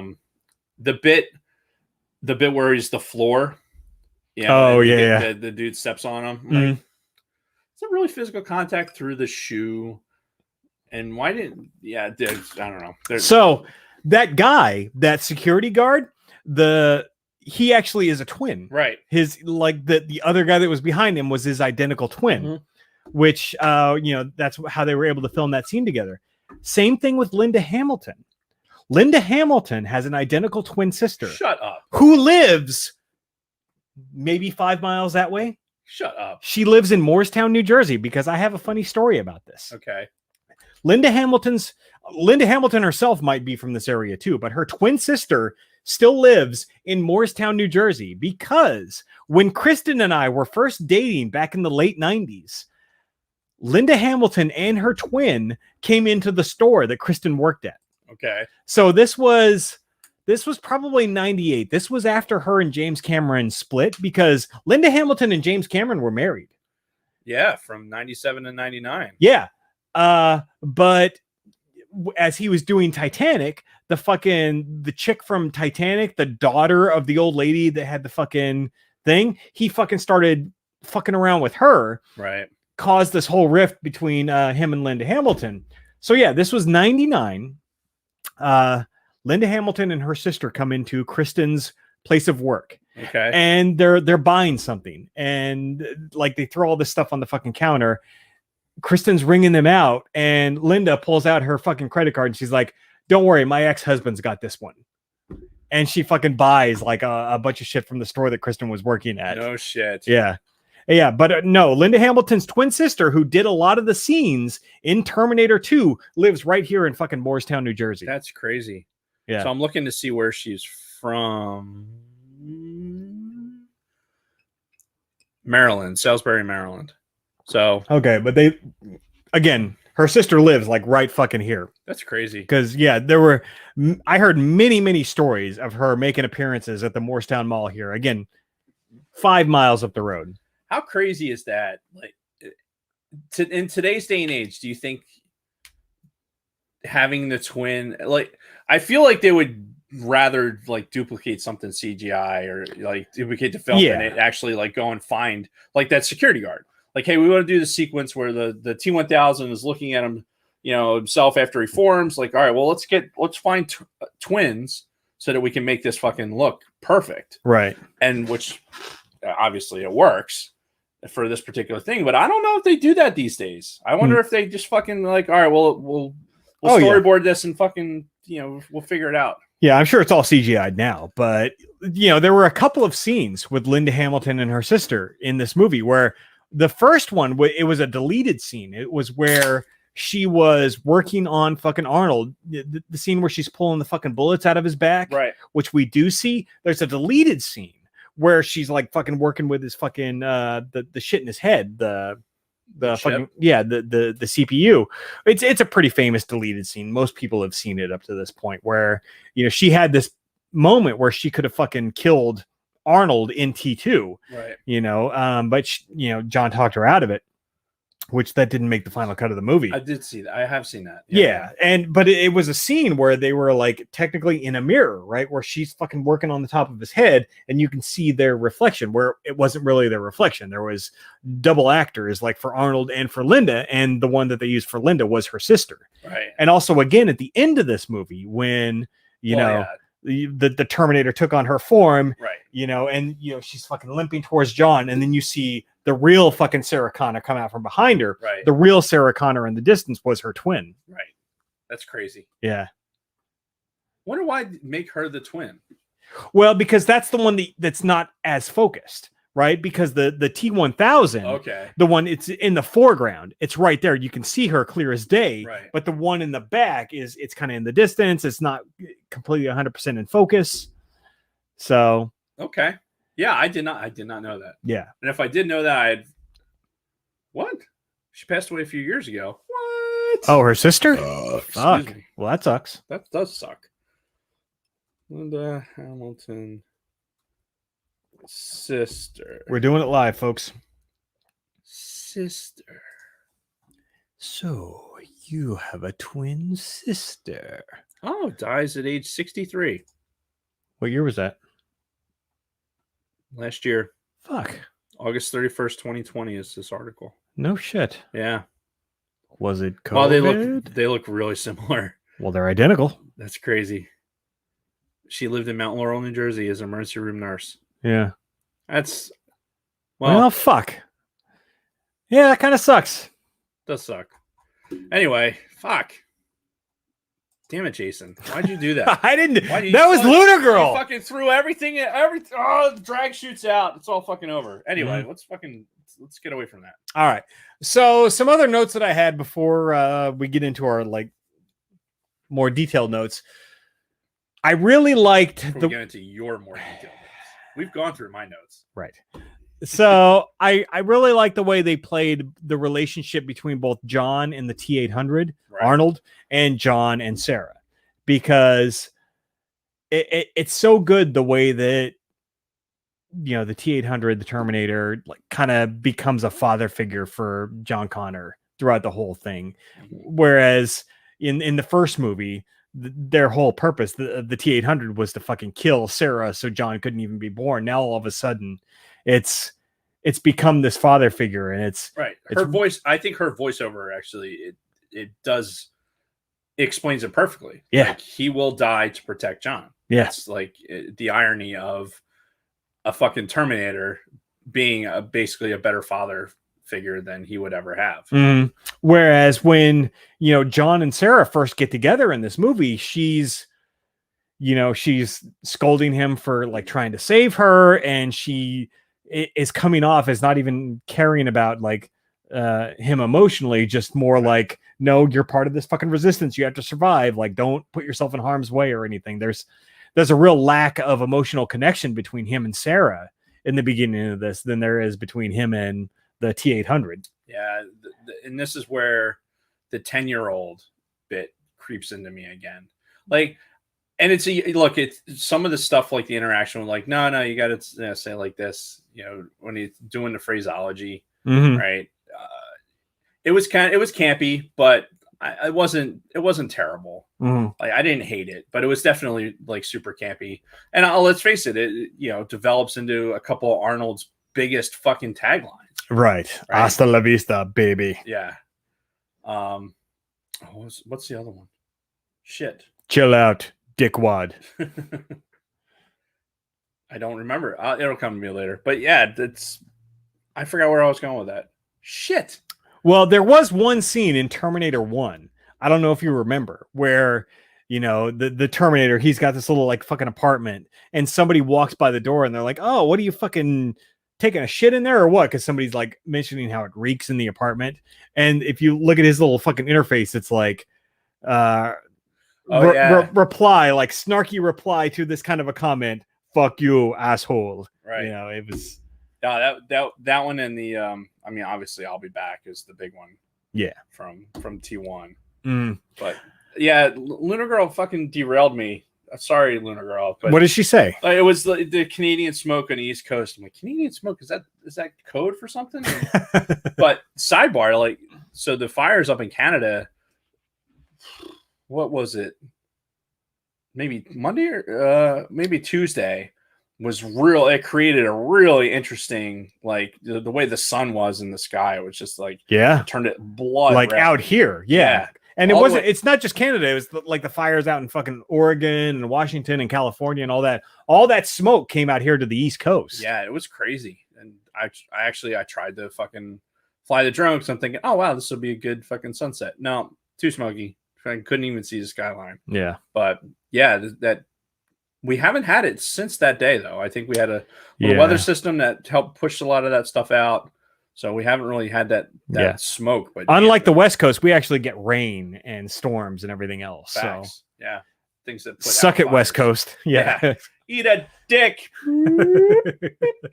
Anyway, what were we talking about? T2. Yeah.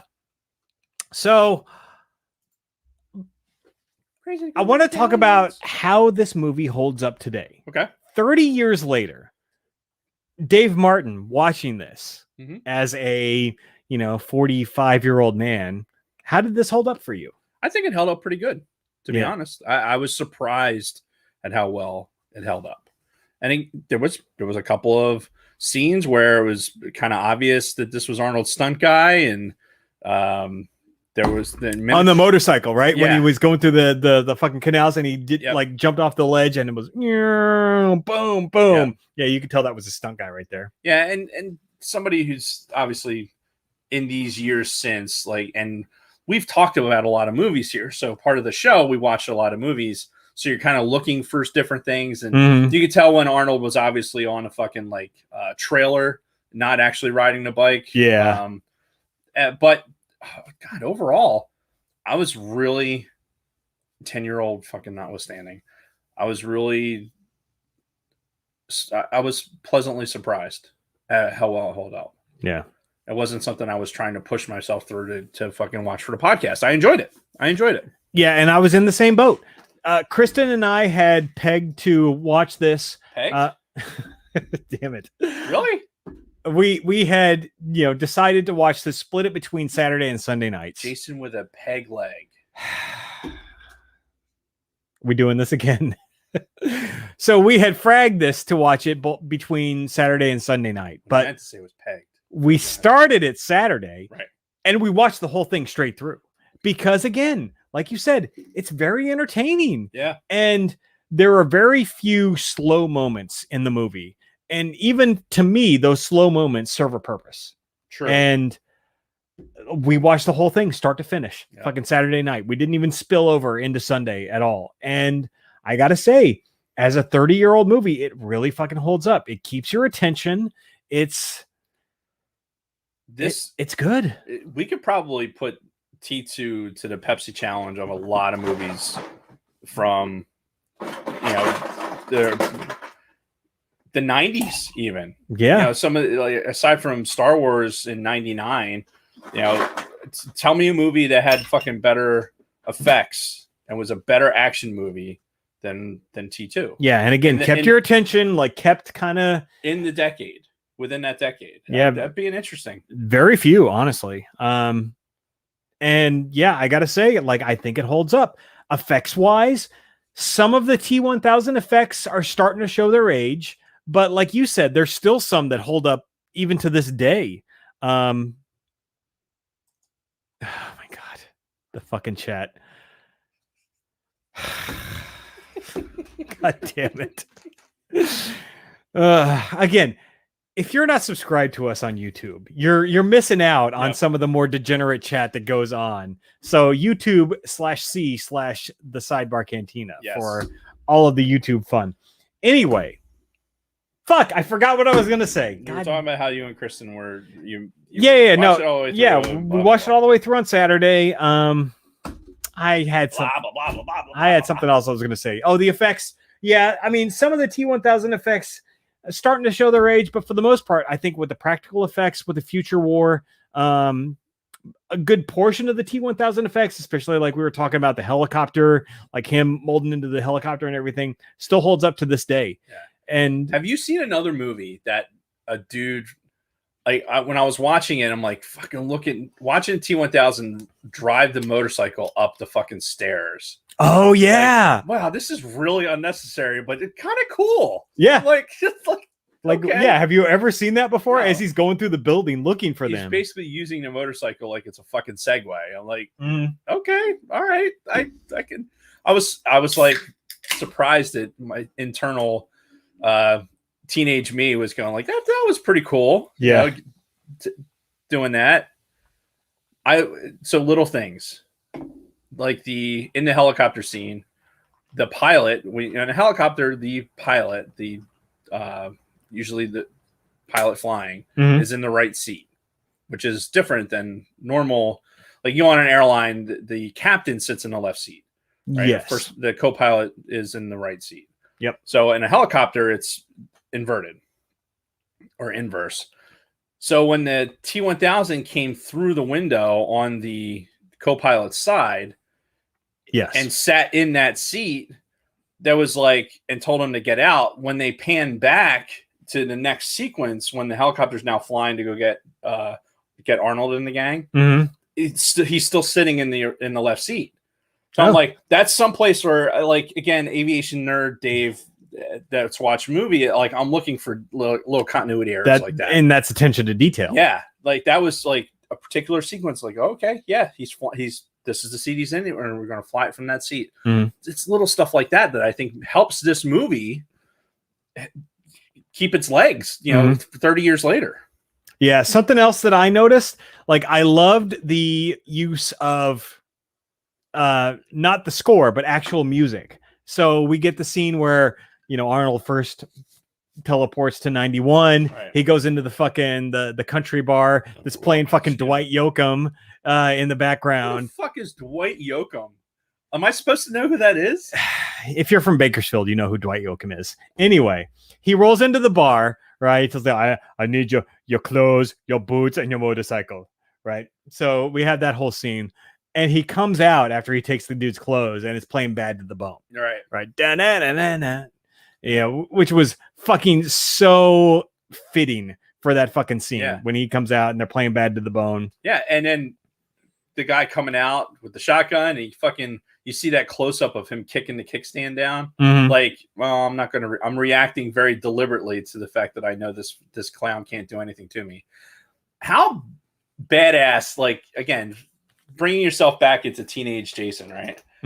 How badass it would be to have, like, know that you're basically invincible walking around, and just like somebody talking shit to you or anything else, you just stand there and go like, dude, like, and honestly, like, this is something that older Dave developed over years. That younger Dave had this huge inferiority complex all the time. Right. Whereas older Dave is like, God, whatever. Like, I really don't have time for your shenanigans right now. Yeah, just be like the Terminator. Just be completely emotionless. Like, yeah, no. Let's fucking take his gun, take the sunglasses, and fucking go. That's, I don't know. That I found, as we talk about when it holds up, I found myself going back to, like, teenage Dave thinking and some stuff, which I think is it shows how well the whole movie holds up. Yeah. Some other music, obviously the Guns N' Roses track "You Could Be Mine," which is only really playing when John and his buddy are riding the motorcycle and everything else. But you talk about the build up to this movie, right? The music video to the Guns N' Roses song "You Could Be Mine," which was part of their Use Your Illusion albums that came out later in the year, which we'll talk about when we talk about the music of 1991, was fucking huge at the time. I don't know. To the fucking you kids these days, think about the biggest fucking, I don't know, Taylor Swift fucking song, or the biggest Katy Perry fucking song, or whatever songs nowadays that are like the biggest fucking songs that are everywhere. Nowadays, you mean like a decade ago? Like, Katy Perry's not relevant anymore. She's not. No. I see. I don't know. I'm not plugged in to fucking current. Here dating himself even worse. Anyway, think about the biggest fucking whatever band or group or whoever the fuck is big right now when it comes to music. I don't know. I know. Are the Backstreet Boys still big? Like, no. But you think about, like, whatever is big right now in music, whatever the biggest fucking thing that everybody's fucking talking about, that was the Guns N' Roses song "You Could Be Mine." Yeah. That was tied into this fucking movie at the time. Like, that was it. That was the biggest fucking thing. You always heard it on the radio. You always saw the music video. It was fucking everywhere. Yeah, it was even on 93.3 MMR, like the local Philly station here. It was constantly like, from the soundtrack of Terminator 2, blah blah blah, and you have to fucking hear Axl screech through another fucking song. Yeah. Which, again, we'll talk about that, like the specifics of that, when we talk about the music of 91. But I'm just saying,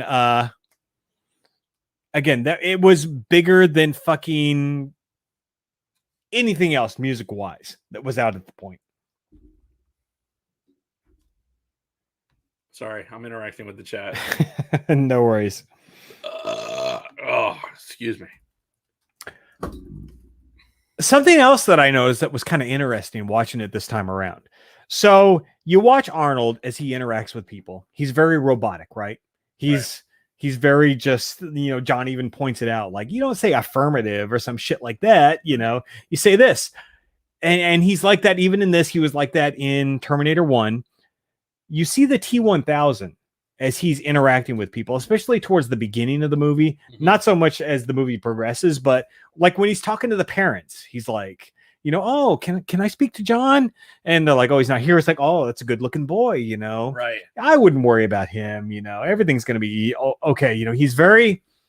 He's much more human-like in his interactions with people. I noticed that watching it this time around. He's like, as far as the progression of the Terminators and the way they interact with humans, far more advanced. Well, think about it this way too. You have, all right, we learned from the last time, right? If we're interacting with humans, what are we going to do? We're going to assume a figure of authority that isn't so imposing that you won't interact with them. Right. So a police officer is the perfect one. Yep. Yeah. It's the perfect fucking, it's the perfect cover up. You want to have this police officer and like, okay, when interacting with humans, you want to be able to, like, you want to be positive around them. You want them to have a positive feeling, and they'll offer up more information. It's kind of this. What was the name of that fucking German interrogator? I don't know, but there's a psychology about it. Yeah, you know who I'm talking about? The German. I know what you're talking about. I can't think of the. He's basically the guy that's like, hey, I'm going to be nice to them, and they're going to give me the information. So it's that same mentality. Fuck, I can't remember that goddamn name. That's going to bug me. Jamie, pull that up. Sorry. Jason's describing in the chat. Yeah, no, now I'm distracted. Anyway, but yeah, no, I noticed that it's such a huge difference between the way Arnold interacts with humans versus the T-1000. Even though we find out later on that the T-1000 is a prototype, like literally, like Arnold refers to him as he's a prototype, right? Which, if some of the deleted scenes had made it into the final cut, you'd see more and more of the errors that the T-1000 has, especially after he gets fucking frozen and Arnold, hasta la vista, baby, and shoots him and blows him into a million pieces. There's a lot of really good deleted scenes where after that moment, he's having a lot of errors where he'll put his hand on a railing and his whole fucking arm becomes the color of that railing without like him thinking about it. It's a lot of good stuff, and I think what I got on this viewing anyway, paying more attention to it, I really felt like the T-1000 really was sick of fucking Arnold's shit. Like, I'm tired of this other fucking Terminator just like being involved in this, so I'm going to focus attention on him. Yeah. Not the target. I'm going to focus my attention on this Terminator. Right. So much like the beating that he put on Arnold with the stick. Oh yeah, one-on-one, the T-1000 just fucking destroys the 800. And I love these fight sequences where I mean, we assume, right? Or we know based on the movie that they're fucking heavy. Yeah. They're heavy as fuck. So when they're throwing each other around and crashing through walls and shit like that, I love that. I love that idea that, like, yeah, you see the whole walls buckling every time they get slammed against it. And one of probably the more disturbing images besides the nuclear fucking explosion is when Arnold's getting fucking, when T-1000 is running that goddamn I-beam into Arnold, and it's like clang, and like every scene it's like his head getting fucking smashed more and more. It's just like, oh my god, no, stop it. Yeah and if anything, like, I don't know if it was deliberate because Arnold's missing an arm and this whole bit. Arnold obviously had his arm like tucked into the jacket, right? Because he's got it's obvious, but when he was being smashed, like it was being smashed into his chest too. So, like, for me, as the person who's looking for these little nitnoid things, I'm like, that kind of makes it believable, like that he's deformed like that. Yeah, and again, it was practical effects. This was like, it was a model. It was not stop motion, but it was a I don't know, whatever the fuck you call it.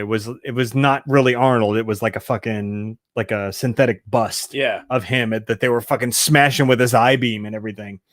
But again, practical effects. something that you don't get in pretty much any movie nowadays. So, yeah.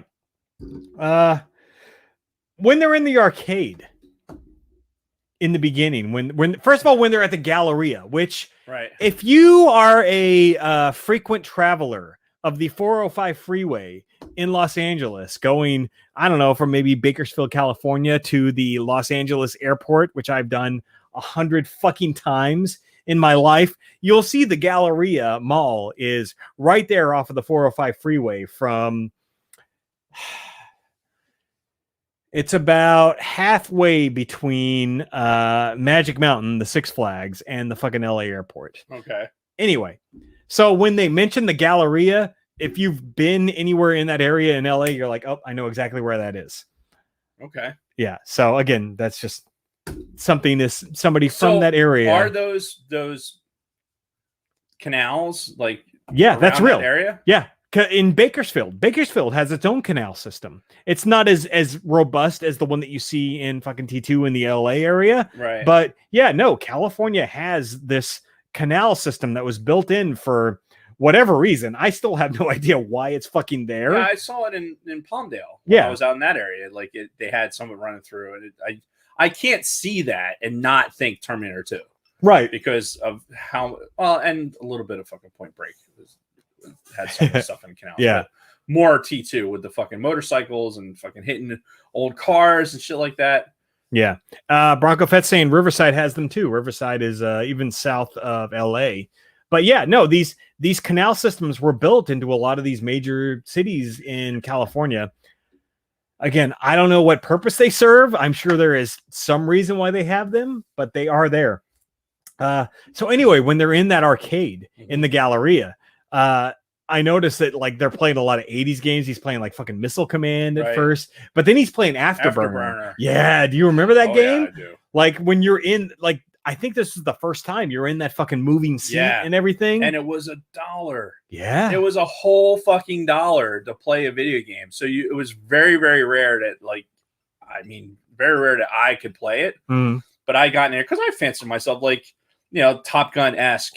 I still had aspirations to be a pilot in 1991 as a sophomore in high school or whatever. So of course I got in that thing and I wanted to fucking fly it like for reals, yo. And I guess the idea of you're playing these video games to hone your skills against the fucking apocalypse, like that one that was a Missile Command, or something where you're like stopping the missiles from coming in. Mm-hmm. Like, okay, that was kind of poignant. Yeah, like okay, I got you. But yeah, Afterburner, I picked that up right away. I'm like, the fucking F-14 Tomcat, which even people that didn't know anything about fucking aviation, hey, I've seen Top Gun. I know what that airplane is. Mm-hmm. The greatest gay love story of our time. So we're about to get a good sequel to. Mm-hmm. Yeah. So. All right. Can we just do something really quick before we finish up with T2? I guess. All right, because I need to take a quick break. What if I said no? I mean, I guess I could piss my pants. I mean, I don't want you. I want you to and go. Then you could sit here and smell urine for the next 30 minutes or so. I'm just curious. I ask as a courtesy, but the reality is we're taking a break. Fair enough. So yes. So we're gonna take one more quick break before where you want to make me feel like I have a choice in the matter. Yes, exactly. Fair enough. Yeah. Just imagine you're married, and you feel like you have a choice in this marriage, but you don't. You really don't. Let's be honest. Pissing your pants is the coolest. So anyway, we'll be right back after we take this second break after this word from our sponsors. Oh man, how much have you? Let me see the bottle. You're not doing too bad. Yeah. All right. You had more in the. Ooh, I like the little Seychelles. Fucking, has it always said Seychelles on the side? For the last 5 or 6 years, yeah. Jesus Christ. Remember when this shit was fucking so hard to get? Anyway. Yeah, fucking Afterburner, man. That game, whole fucking $1. And it used to be so pissed too when you're putting coins in and it doesn't take. It'll take like 3 coins and not the 4th, and you're fucking hitting the coin return button to try and get all the coins back, and you only get like 2 of the 3 coins back, and you're fucking and you just say fuck it, and you don't play it. Yeah, that's that may or may not have happened to me once or twice. In fucking arcades. Never had good success in arcades. I wasn't a good like stand at the console gamer, except for Pac-Man. Anything else I wasn't really that good at. Or Big Buck Hunter. I can do. I'm actually pretty good at that. But and Golden Tee. Other than that, other than those 3 things, yeah. So has everyone hit the like button in the thing? We got some Facebook love from AR Dutton. Thank you, AR Dutton. It sounds like a car dealership. AR Dutton. Red Robin, young.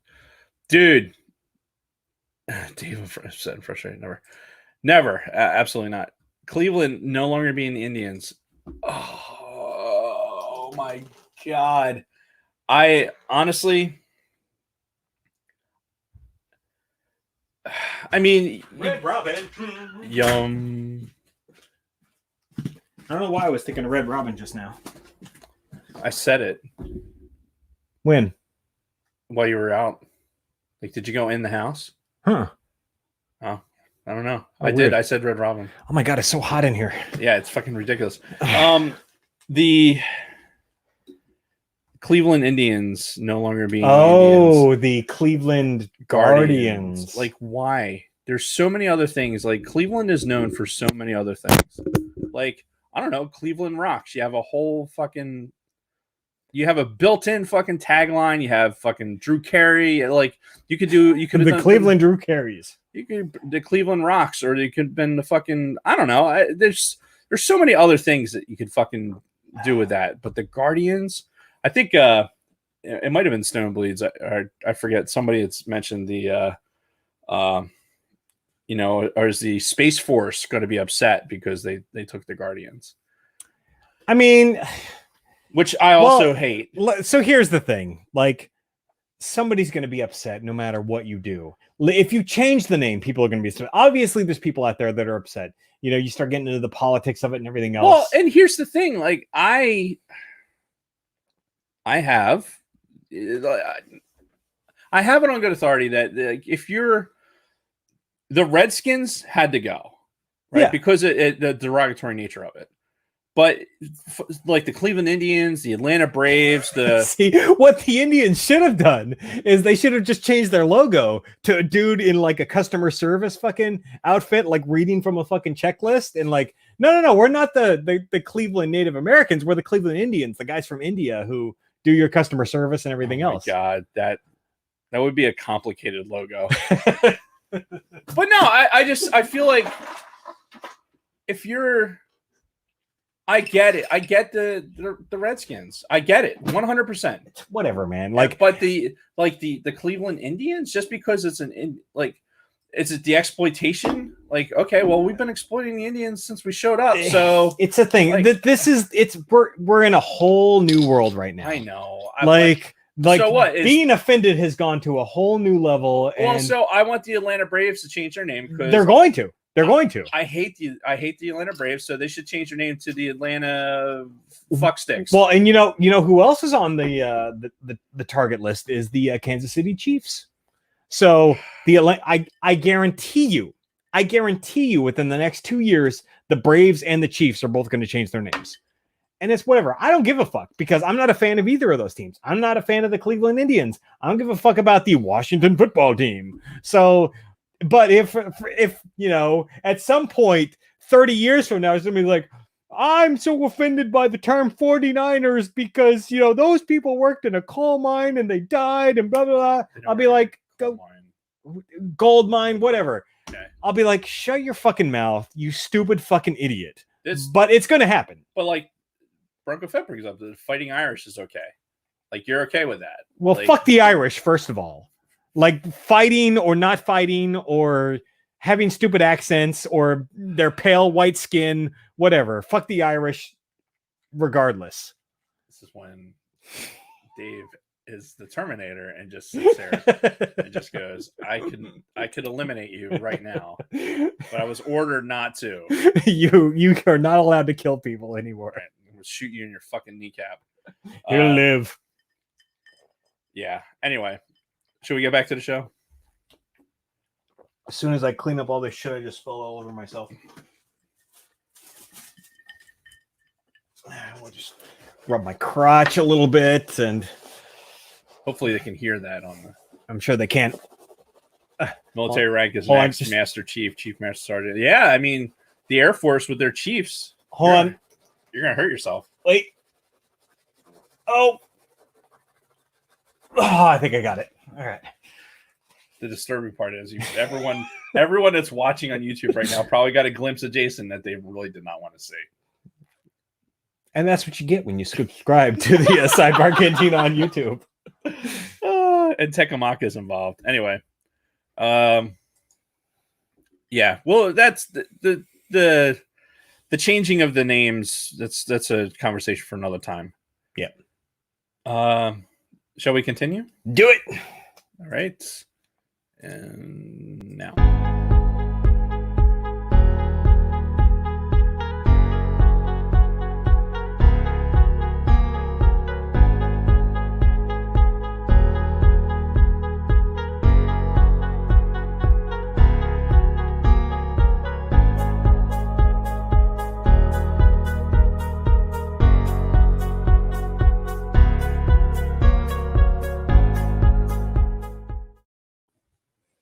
And we're back. I have to stop holding my breath during the 30 seconds. Like I go into this like state of just like, all right, don't move. You don't have to do that. I know. And in my brain, I'm like, you don't have to do that. I'm like, shh, quiet, don't move. All right. Breathe. So before we close this out, getting back to some of our notes or some of my notes, one of my favorite scenes in this movie is when, not long after John has met up with the T-800 and he's kind of described like what's going on, and he's like, oh, I got to call my fucking foster parents. They're fucking assholes, but I still got to talk to them, right? He calls them, and it's the mom, which we know is the T-1000 in disguise, right? And the fucking foster dad who is completely oblivious, right? Which to me, he represents every fucking stepdad that I ever fucking knew growing up, be it my own or every one of my friends who had a fucking dickhead stepdad. Like he was the epitome of all of that, right? And he's, yelling at their fucking dog that's barking for whatever reason. He's like, shut up, you stupid piece of shit. And you get this great fucking scene. This was so well done where she's on the phone, right? The dude's over here. She's like, she moves the phone from this hand to this hand, and you just see her arm just go like that. Right. You have no idea. The sound. You hear like a sound. Yeah, you hear like a click. But, you don't know what's going on off camera. You have an idea, right? And then after the phone call, it kind of pans out, and it's like her arm into a fucking, stabbing weapon right through the dude's fucking mouth. Yep. Through the back of his fucking head. Through the milk carton. Yeah. Through the fucking back of his head. Into the wall.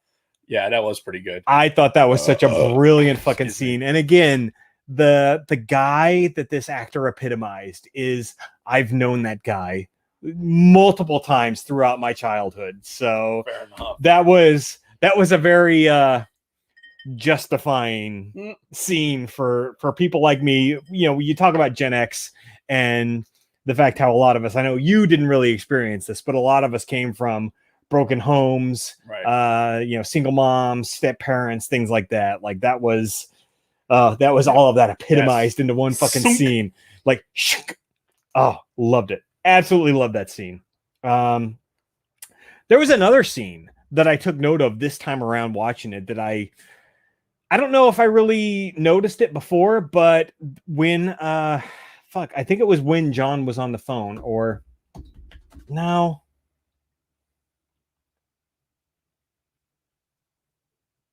Hang on. Yeah. Okay. So this was when John was talking to the T-800 about his mom, right? Mm-hmm. He's like, yeah, she was up in a mental institution and she got busted for trying to bomb this computer factory and whatever. Right. While John's going through this monologue, you see Arnold as the T-800. He's like constantly scanning left and right. Like as John is talking, there's this wide shot of the two of them. Right. And all you see is Arnold like constantly looking left and right, which he's not listening to anything John's fucking saying. He's like constantly on the fucking on alert for any danger in the area, which I thought was a really cool scene.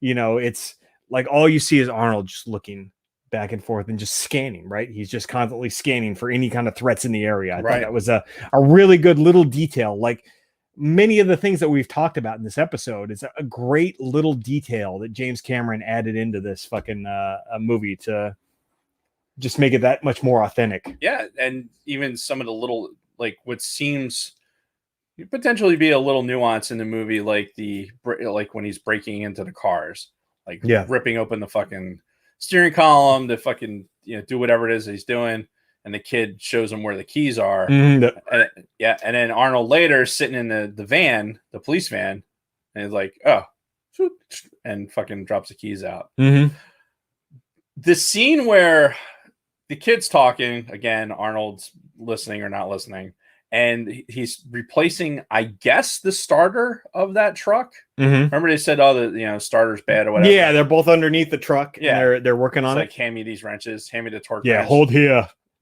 You want to? This is the most unrealistic thing in the entire movie. This is the moment, and any guy who's worked on a car, especially on the bottom of a car, like generally speaking. The idea of using a torque wrench and not your calibrated elbow is you can't suspend your disbelief enough for that. That the machine fucking asked for a torque wrench to put in a fucking starter. No, you crank it till it fucking doesn't go anymore. Anyway, I would think the Terminator has a calibrated elbow, like a no shit, like this is how many foot-pounds I can fucking torque with. Yeah, I saw that this time. I'm like, why? What? We don't need a torque wrench. Like, this is no. I'm done. I'm fucking done. The movie's over. I can't fucking take it anymore. For me, one of the last big notes that I had was the Sarah Connor Miles Dyson assassination scene, which you kind of touched on at the beginning of the show, where she's like, "Fuck it, I'm gonna kill this motherfucker. We're gonna end Judgment Day." All of that, and she's. At the beginning of this scene, she's like pure on, I'm going to fucking just assassinate this dude. I'm going to fucking kill him. Fuck him. Dude, Lethal Weapon style fucking shooting from outside the house. She's just like, fucking, the squibs are going off all over the fucking place. Yeah. Whereas you look at it from the perspective of Miles Dyson, he's more concerned about his son and his wife. Like, get the fuck out of here. And it kind of comes together when she fucking bum rushes the house. And he's fucking laying there on the floor, and the sun like comes and fucking covers him. And that's kind of where she has that moment where she's like, fuck, this is still a human being with a family and everything else. And I thought this scene was so powerful. It was so good and so well done. Well acted by Linda Hamilton and the guy that plays Dyson and his family. The guy that played Dyson actually, I think, was very, very underrated. As far as this movie, because the getting shot, the reactions to getting shot, the fucking like him dying, like at the end when he fucking the breathing and holding up the thing, very. It was a great job. He did a really good job. I recognize the wife. Isn't she like the police lieutenant in fucking is it CSI? The one that fucking Ice-T is in.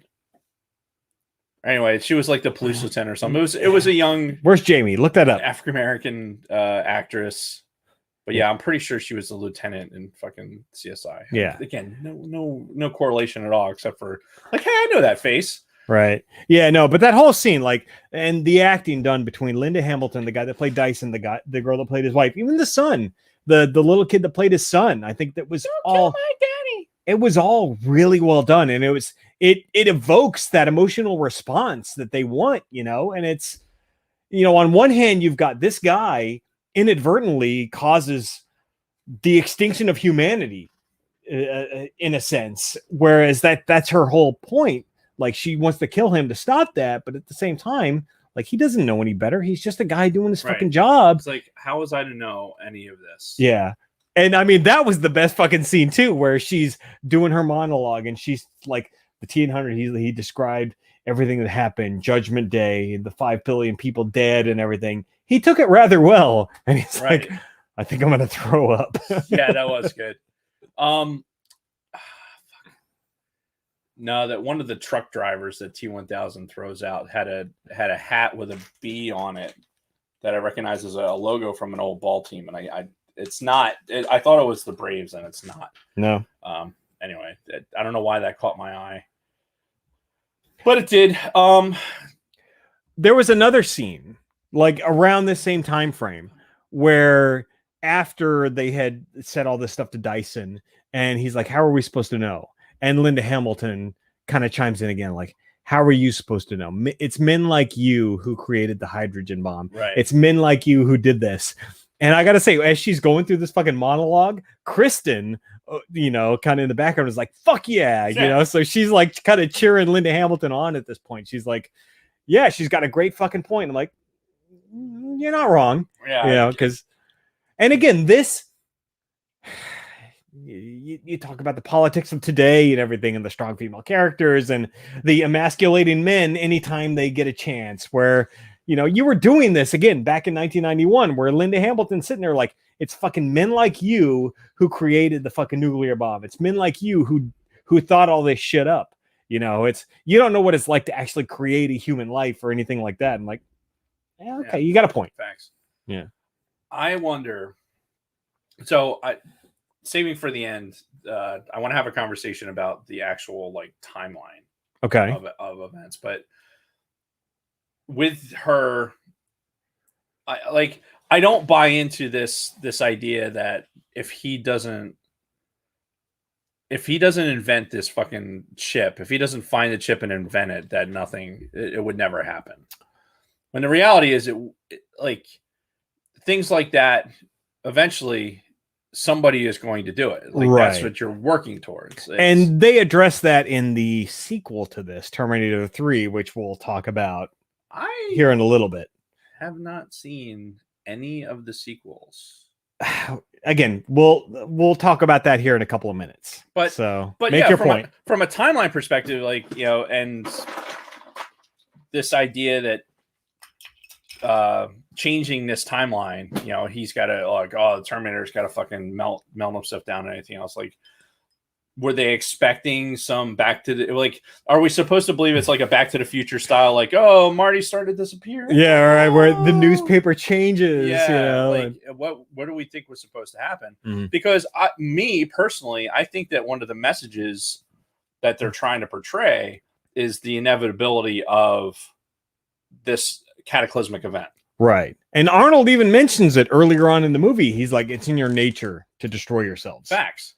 So if it doesn't happen right then in 97, when the first Judgment Day, we find out it's still going to happen no matter what. Yeah. I forget where I was going with that, but DB said SVU. SVU, yes. Special Victims Unit. Yeah. She was the lieutenant.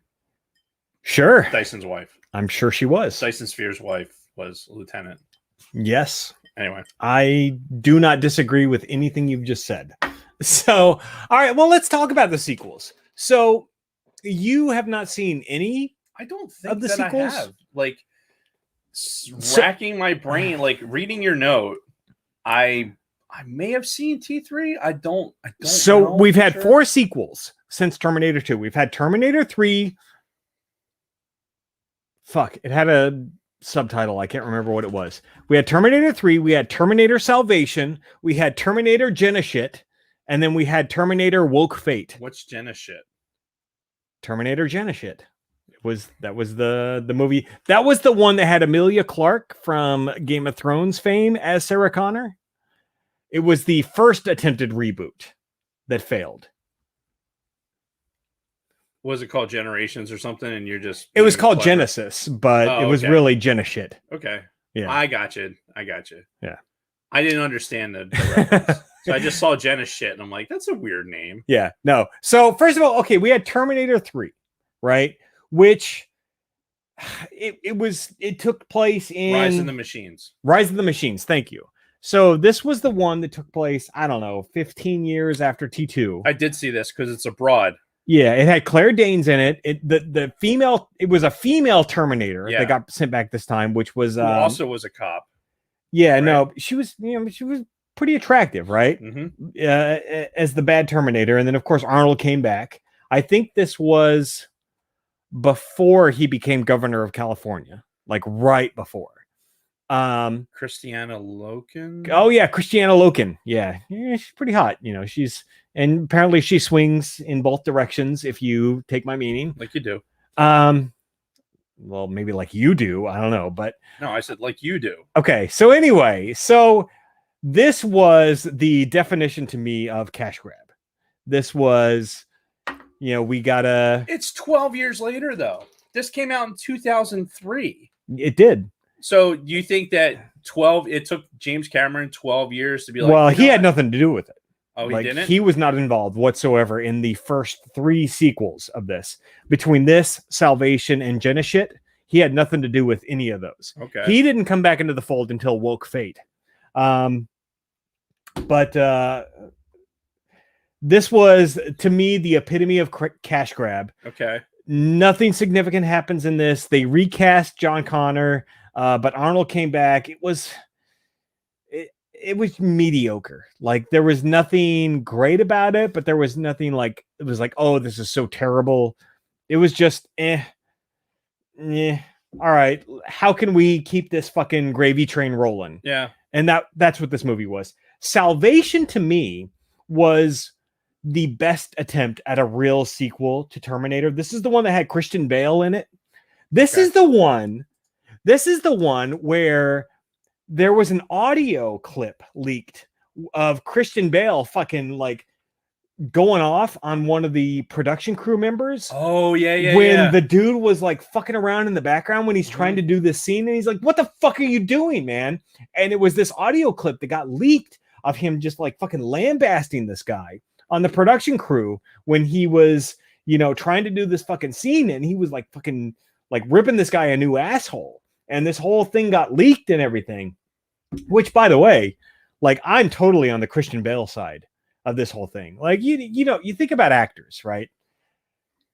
They're the best ones are really dedicated to their craft. Christian Bale being one of them. The guy that like really tries to get into the scene. He tries to really embody that character that he's playing. He's one of those dudes that puts on weight, drops weight, just exactly, realistic body type and everything else. And he goes fucking all in on this character that he's playing. And when you're trying to do this scene and somebody's like fucking walking back and forth in the background, he's like, dude, what the fuck, man? Yeah. And he's like going off on this guy.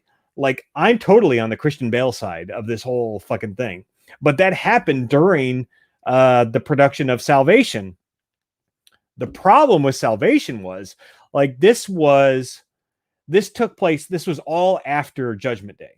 None of this was in the past, Terminator's going back in time or any of that. This was present day humans versus the machines war.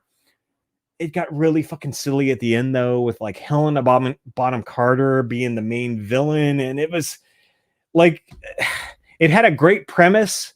The first 2/3 of the movie were pretty good, but then it just kind of deteriorated into some bullshit. But that was the best, I think, attempted sequel of this whole fucking thing. Okay. Then you had Jenna Shit, which was, they tried to retcon everything. They tried to do. Jenna Shit is not the actual title of the movie. It might as well be. It's Genesis. Where, if you're trying to Google it to keep up. Where they tried to do Emilia Clarke as Sarah Connor, which, like, I like Emilia Clarke. Yeah, it's pretty well documented. A lot. Like, she moves the meter for me. Yeah, quite a bit. But this movie was dog shit. It was horse shit. They tried to reboot the whole fucking thing. It was going to be a whole new trilogy. Went over like a fart in church, basically. And then we had Woke Fate, where it's like, we really need to embrace the fucking strong female character thing. And not only are we going to kill John Connor in the first 60 seconds of this fucking movie, but we're gonna just like propel like women are the best at everything ever. And I don't even know why we have men, honestly. So we're just gonna be women, strong women. Was Arnold in that one? He was for like 5 minutes. Okay. And spoiler alert, tanked at the box office. Really? Yeah, go figure. Is that why I really never... zero inkling to watch any of those movies. Yeah. Like I saw T3, and now that we started talking about it with the female Terminator, then I totally watched that one. Other than that, nothing. Yeah. Nothing. And mainly because people like you go and see it and you tell me what a shit wagon it is, and I'm like, okay, I'm good. Yeah. I don't need to see a bad movie to prove it to myself. I'll let people tell me it's a bad movie, and I trust their judgment. Yeah. Until they prove me wrong. Which so far it's been pretty good. Yeah. So that is the legacy of Terminator. Basically, Terminator 2 opened this door to where studios for the next 30 years tried to capitalize on that. They tried reboots. They tried bringing Linda Hamilton back. They tried everything, and nothing has held a candle to what Terminator 2 did in 1991, because quite frankly, they did everything perfectly. It was great. They made a great action movie, and they made a great movie that had strong female characters that they didn't have to force. They just made it, and it was great. And you can watch it today. Like I said, we watched on Saturday night. We watched it start to finish. I was like, oh, that was really fucking good. Yeah. That was fun. And I'd watch it again. It's a good movie. It really is. And it holds up. It really does. And I think you're not wrong. But I want to know. It's one of those where I wish there was a book series after it that I could like read these books and like see where the rabbit hole goes. Yeah. Type thing. I don't necessarily need the movie of it, but I would, I feel like at the end of T2 that they didn't stop anything. No. Right. And I think it was pretty obvious. I think even Sarah knew it at the end. Right. Well, yeah, she said we're going into the unknown. Right. We don't know what's ahead of us at this point. Yeah, and I really think that if they continue along this premise that it's going to happen eventually anyway, you could do it. You could absolutely 100% do it, and you could do it with today's technology that you're having, like see what the nuclear explosion looks like and everything else. I kind of want a movie that like our kids' generation can look at and have an idea of how poignant the idea of being annihilated in a nuclear attack was.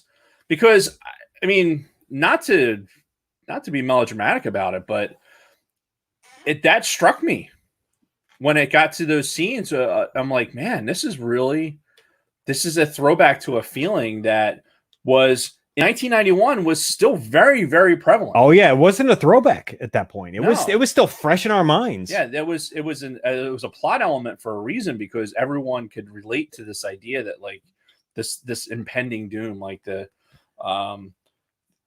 idea that any nuclear exchange would ultimately destroy all of us. Yeah, and I would love to see them make a movie that would.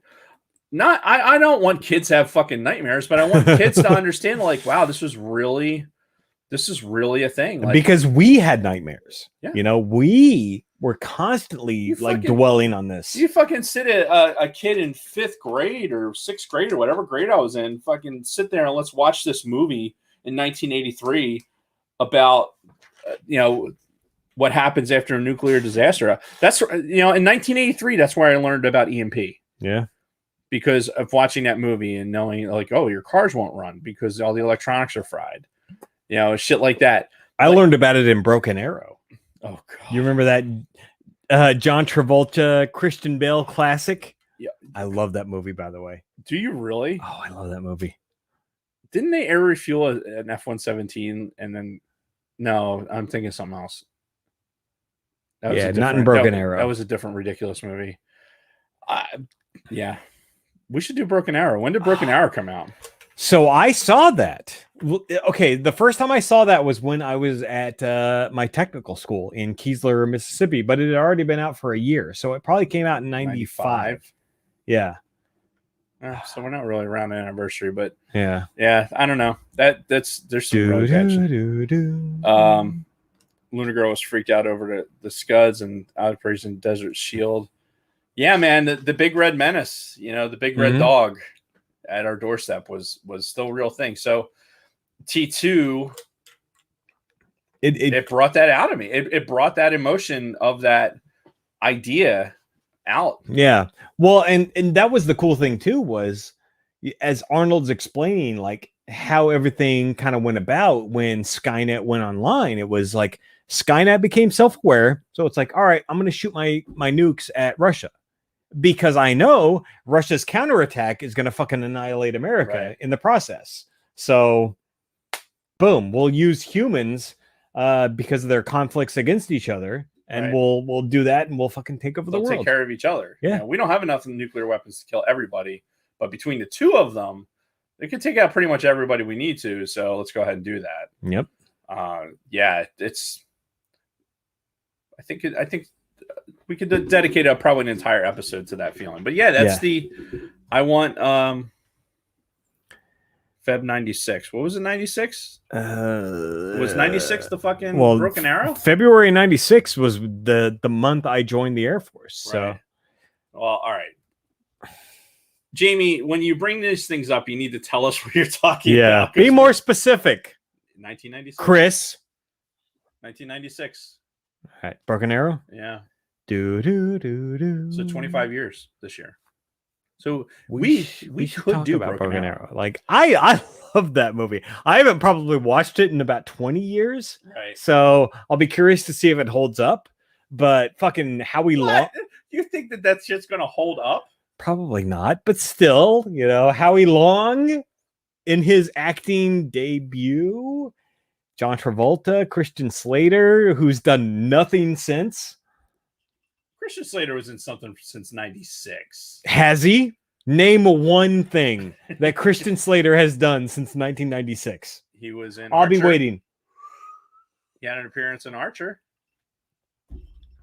I mean, you said one thing. That's the first thing that came to my mind. That was probably one guy who's a showrunner for that. It's like, oh, I remember Christian Slater. I love that guy. Let's give him a quick payday. And John Benjamin is like, hey, he needs a buck? Christian Slater. All right, well, hey, you know what? All right, Stone Bleeds, we are doing Top Gun when Maverick comes out later this year in November, apparently. So yeah, Top Gun. I really want to double feature that thing. Oh yeah, so that we can cover both movies with spoilers and everything else. That's what I want to do. Yep. All right, real quick before we get too off the rails. Terminator 2, fucking fantastic movie that I think 98% of it still holds up really well today. Mm-hmm. Go see it. It's on Netflix. Yeah. Netflix still has it that you can watch for free if you have a Netflix account. Yeah. So go watch it. Kids out there, go look at your history, and it really holds up, even effects wise. So do it. Great fucking movie. Important, huge part of our history and our past and our teenage years growing up. Yeah. Yeah. I'm struggling to find something that he's done. Are you saying Christian Slater hasn't done much since 1996? Well, he's done a bunch of stuff, but none of it's like really. Well, I know he did a Hewlett-Packard commercial a couple of years ago. Is that what you're thinking of? He was on Adventures of Jimmy Neutron. What is that? The cartoon show? Okay. Anyway. Nothing against you, Christian Slater. You are a huge part of he was on the West Wing. That was a big show. 15 years ago? 19 years ago. Jesus fucking Christ. He was in Zoolander. That was in 2001. Was he? Apparently. What was he in Zoolander? He was... Hang on. Wait for it. I'm scrolling way down. He was Christian Slater. He was himself. He was himself in Zoolander. Okay, I don't know if we can count that one. He was in Austin Powers' International Man of Mystery. That was in 1997. No. When was he in that movie? He was easily fooled security guard, uncredited. And then Broken Arrow. Wow. Wow, he really hasn't done shit. He was on Rick and Morty. Mr. Robot. Dude, literally, there is nothing on here. I'm telling you, man. Holy shit, man. I really thought that 1996. That's when he reached his epoch, huh? Yeah, apparently. Wow. Holy fuck, dude. All right. Anyway. Let's talk about the Red 5 network, Dave. Because the Red 5 network is very important to us and to our followers and everything else, because we are now part of the Red 5 network. And Jason is going to just continue to talk until Dave can get his talking points up and running. Oh, now I got any minute now. Okay. Dave is going to have that ready to talk about. Well, but until Dave does, Jason's just going to keep talking. All right, what do you got? You yell at me for not allowing truncated silence to do its job. I love Rick and Morty as well. Luna Girl. So, courtesy of Luna Girl, thank you. Like, I'm going to use her words because she is the best. She is the best. Then let's say, all right, the Red 5 network family. We're still slowly getting to know our new Red 5 family. Luna Girl is at the forefront of that. The crew of the Scarif Scuttlebutt podcast are talented creators of the Red 5 network. Deep dives, geek talk, hosted by 3 nerds. Listen to them both on YouTube and your favorite podcast streaming sites. Sometimes they're live, sometimes they stream. And check out yesterday's interview with Mark Anthony Austin, aka Boba Fett, from 1997 special edition of A New Hope. It's actually kind of interesting. It'd be interesting to talk about, like, how do you feel being part of the special editions? I'm curious how he feels about that. Yeah. Anyway, the WSTR Media is a group of 3 good friends and guests that come together and talk about Star Wars and your favorite geek topics. Sounds familiar. Yeah. Catch their live show Monday nights on YouTube at 10 p.m. Eastern. So you could watch the after show, go take a shit, eat something, and then you can watch those guys. And then you want to pull an all-nighter, then you can fucking do the Use and Abuse podcast, but I'll get to them in a minute. Red 5 Network is loaded with dozens of nerdy geeks and geeky nerds just like us. Check out some of their podcasts, and give them a listen. And shortly, where I know Luna Girl is working on a comprehensive list of IG tags and all that other good shit. Yeah, Luna Girl said it was a great episode, and he talked all about Slave One. You mean Boba Fett's starship? No, I mean Slave One. Oh, no, I thought you meant Boba Fett's starship. No, that's not a real thing. Oh, okay. Friends of the pod, the Use and Abuse podcast will be having 2 shows on Tuesday. The 5 a.m. Eastern show. God damn, still every time. we'll be discussing PJ1, NASCAR banned substance. BJ1, what? BJ1. Okay. Yep. Sidebar. So we drove by. we drove by in Summerdale. Right, there's an old school. Summerdale's a town a couple down from here. We're coming back from the. It's like right there. Facts. Like, yeah. So on this one road, the Flyers had a goalie named Pelle Lindbergh, right? And he was the next coming. He was as good as Bernie Parent. You were gonna see the Stanley Cup again. It was gonna be great. And Pelle Lindbergh, and I mean, this is me as a kid. Pelle Lindbergh gets in a wreck at the Summerdale school. There's a white wall that's there, and he slammed his red Porsche Carrera into this fucking wall, and it killed him. So James Dean style. So as a kid, it was a tragedy. It really was. There was people had Pelle Lindbergh jerseys. They wore them to school. Like it was a big deal in this area. Whereas on the West Coast, we're like, oh no. Anyway. Yeah. So it was 1985 when he died. So I was 10 years old. I was T2 age. Yeah. And I'm gonna John Connor. I'm gonna share a picture of this fucking what the Porsche looked like afterwards. I will share this picture just like this. I'm gonna click that and then click this and then click that. Share. All right. So here's pictures of the fucking Porsche, right? Destroyed. Well, as a kid, I'm like, all right, well, what happened? Like, why isn't there like a monument erected to this guy? I mean, he was obviously a huge local celebrity. Like, everyone was mourning his loss. Well, as it turns out, dude was getting a fucking BJ while he was driving, and he was allegedly, I have to reread the story, but as I remember it, he was intoxicated, getting a blowjob.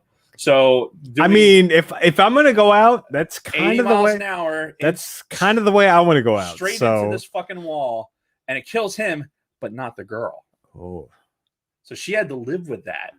Like, she lived through it, and had to live with that. Do you think he nutted in her mouth like as like he was dying? I don't know, but what about the dead shit? Like, because your bowels evacuate. So that probably. Oh, you think he pissed in her mouth? No. His Gonna bowels piss evacuate. on you. Drip, drip, drip.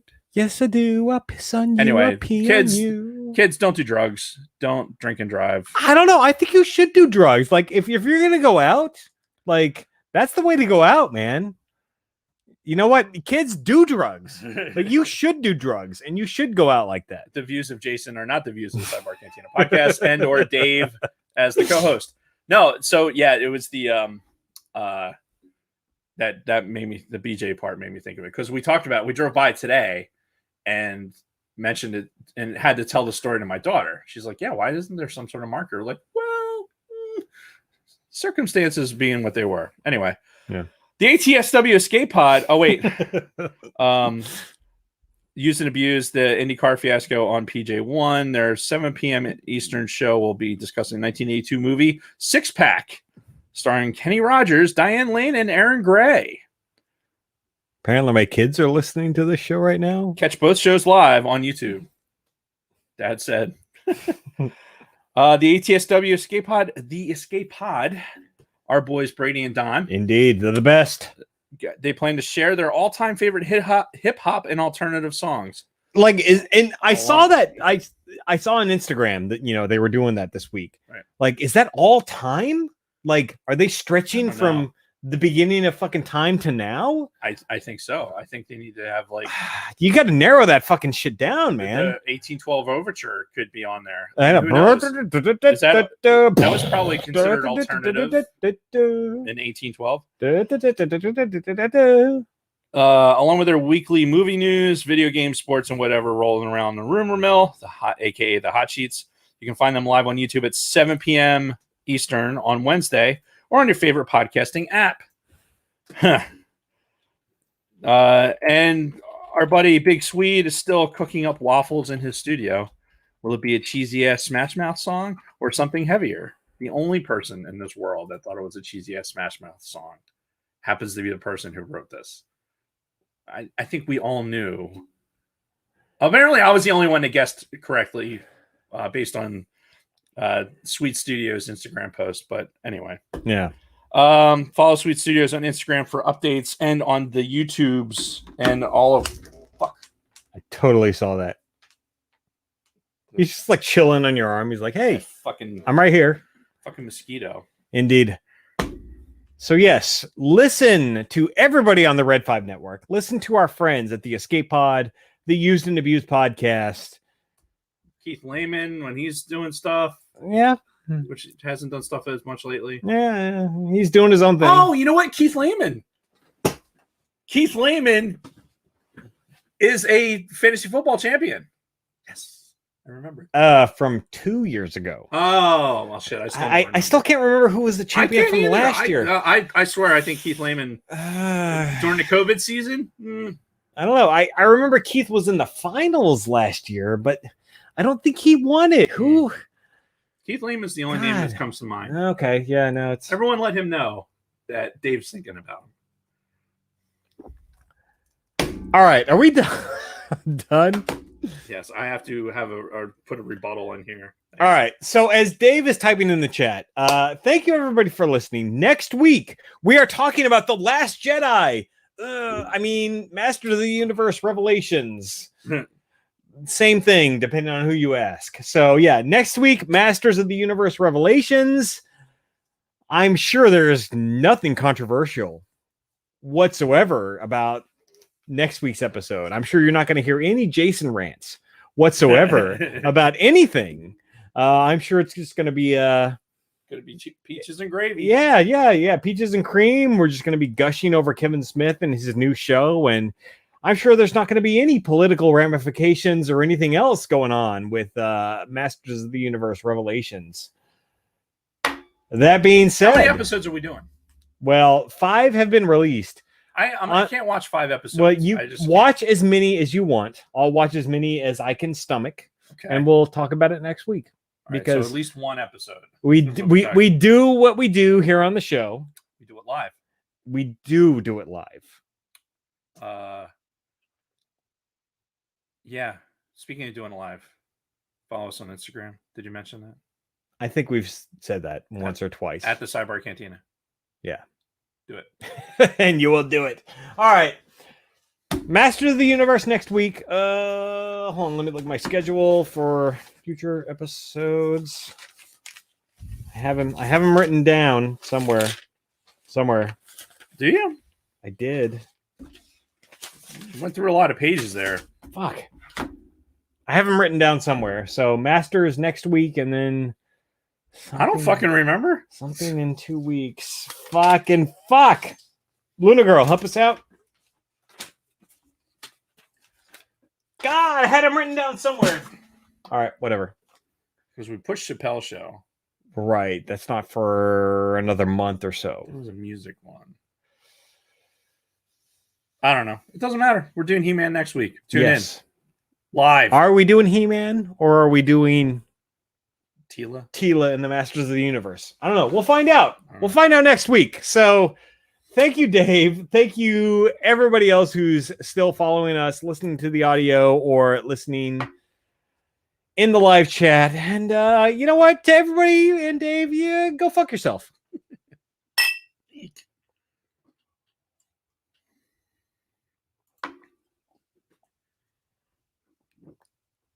Okay, now what do I click?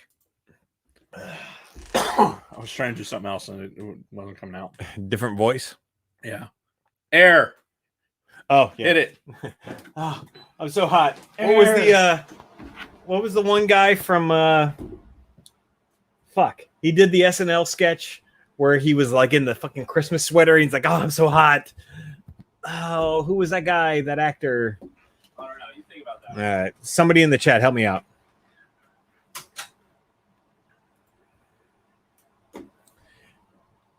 Episode 2099 Raw. 209 Raw. Where's my schedule? God damn it. I had it written down. I swear to fucking God.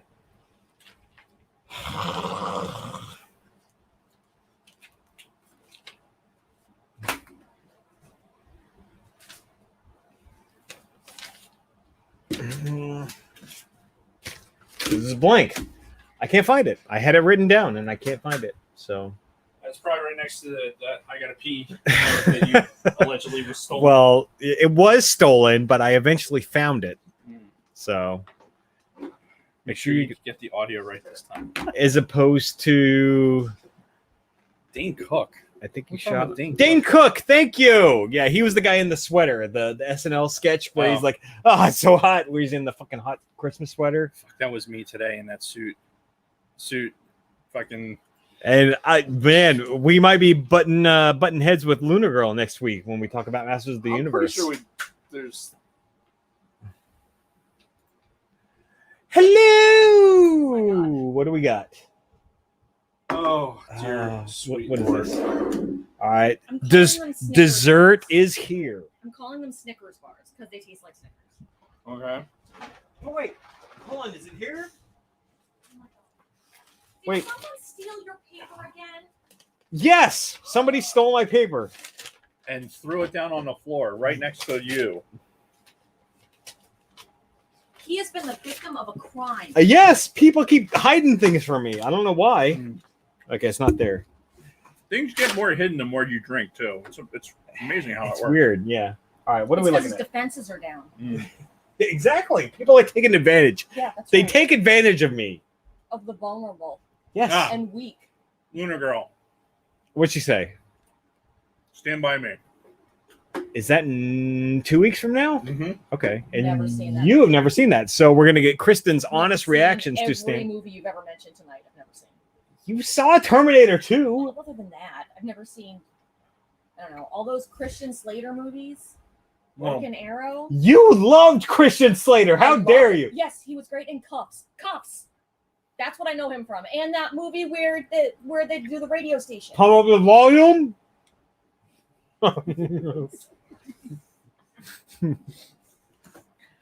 Yes, Pump Up the Volume was fucking awesome. It was. It was.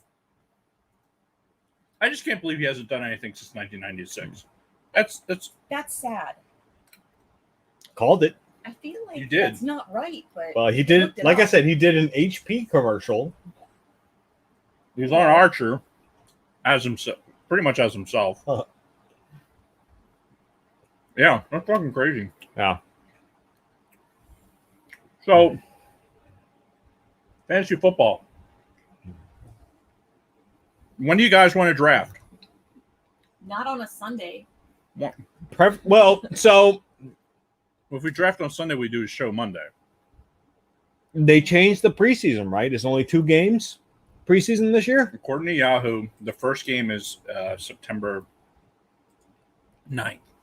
I It's a Thursday. I like the drafts where you draft as close to the start of the regular season as possible. Well, I don't want to draft on Wednesday night, so I think drafting. Is he dead? Sure. What just happened? Go ahead. I don't want to draft on a Wednesday night. Did we ever draft on a Wednesday night? No, Tuesdays. no. We're draft on Sunday. I have Sunday the 5th at 6, and then we'll Sure. come in Monday and we'll do the show. That would make sense. I can't be there. Well, when does preseason start? Oh, like a couple weeks. Because I like doing the drafts as close to the start of the regular season as possible. Mm-hmm. Or 4 days before the start of regular season. Okay, well that's good. That's perfect.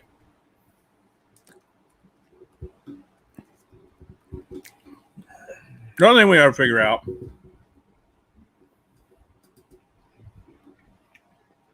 is who's Fuck John and not- Brady, Luna Girl.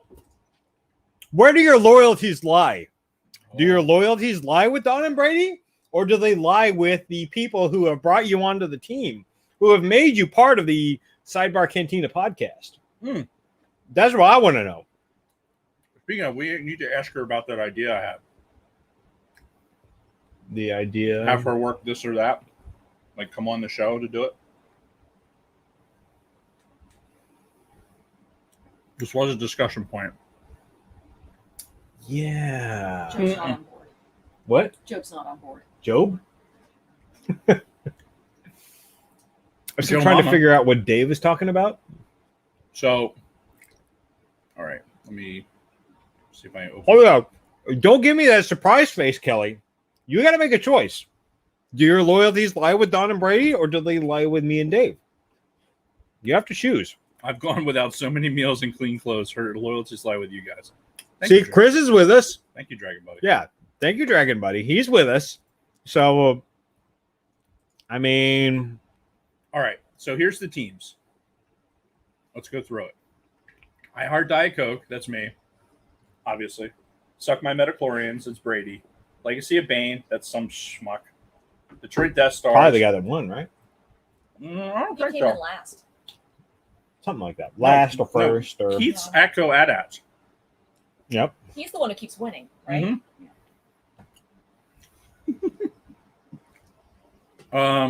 Detroit Death Stars, that's Don. Master McCaffrey, it's Tony. No. What? I would, if you broke that on my head, I would take one for the team. Anybody familiar with Jeff Jarrett? JEFF JARRETT. If it breaks the guitar, let's go. I don't feel like it right now. Summer Legends, my ass. Orange Jacket Men. Imperial Right Guard. That's Rob Gibson, right? Yeah. Yeah. He's out. Did you see the way he just took it all in his mouth? Just like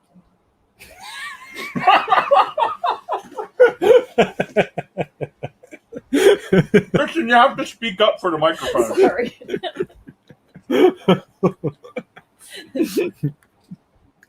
That was the best comeback ever. Rob's the only one. There's one slot. All right, so we have one slot open. So, are there a lot of slots in Vegas? I don't have time for you right now. Use that quote all the time. Every time I say the word slot. Yeah. There are a lot of slots in Vegas. There's so many slots you wouldn't know what to do. Which, by the way, we got to talk about that movie at some point. What movie? Beavis and Butthead Do America. Never seen it. What? I'm sure I've seen parts. What's Oh, this new kill move them that again. Jason's got? I don't know. It's just like this. It's like I don't know why he keeps hurting his shoulder. Like he's got all the shoulder pain. Also, Jason. Listen, yesterday was going to the bathroom. Your muffs. I was going to the bathroom. I went to wipe, and my arm's like not working. It won't reach. Like, what the fuck is happening right now? Like, there's this pain right here in my arm that lasted the rest of the day. Like, I couldn't pick up anything with this arm, and I'm left-handed. So I was like, what the fuck is happening right now? Yeah. Today, like it never happened.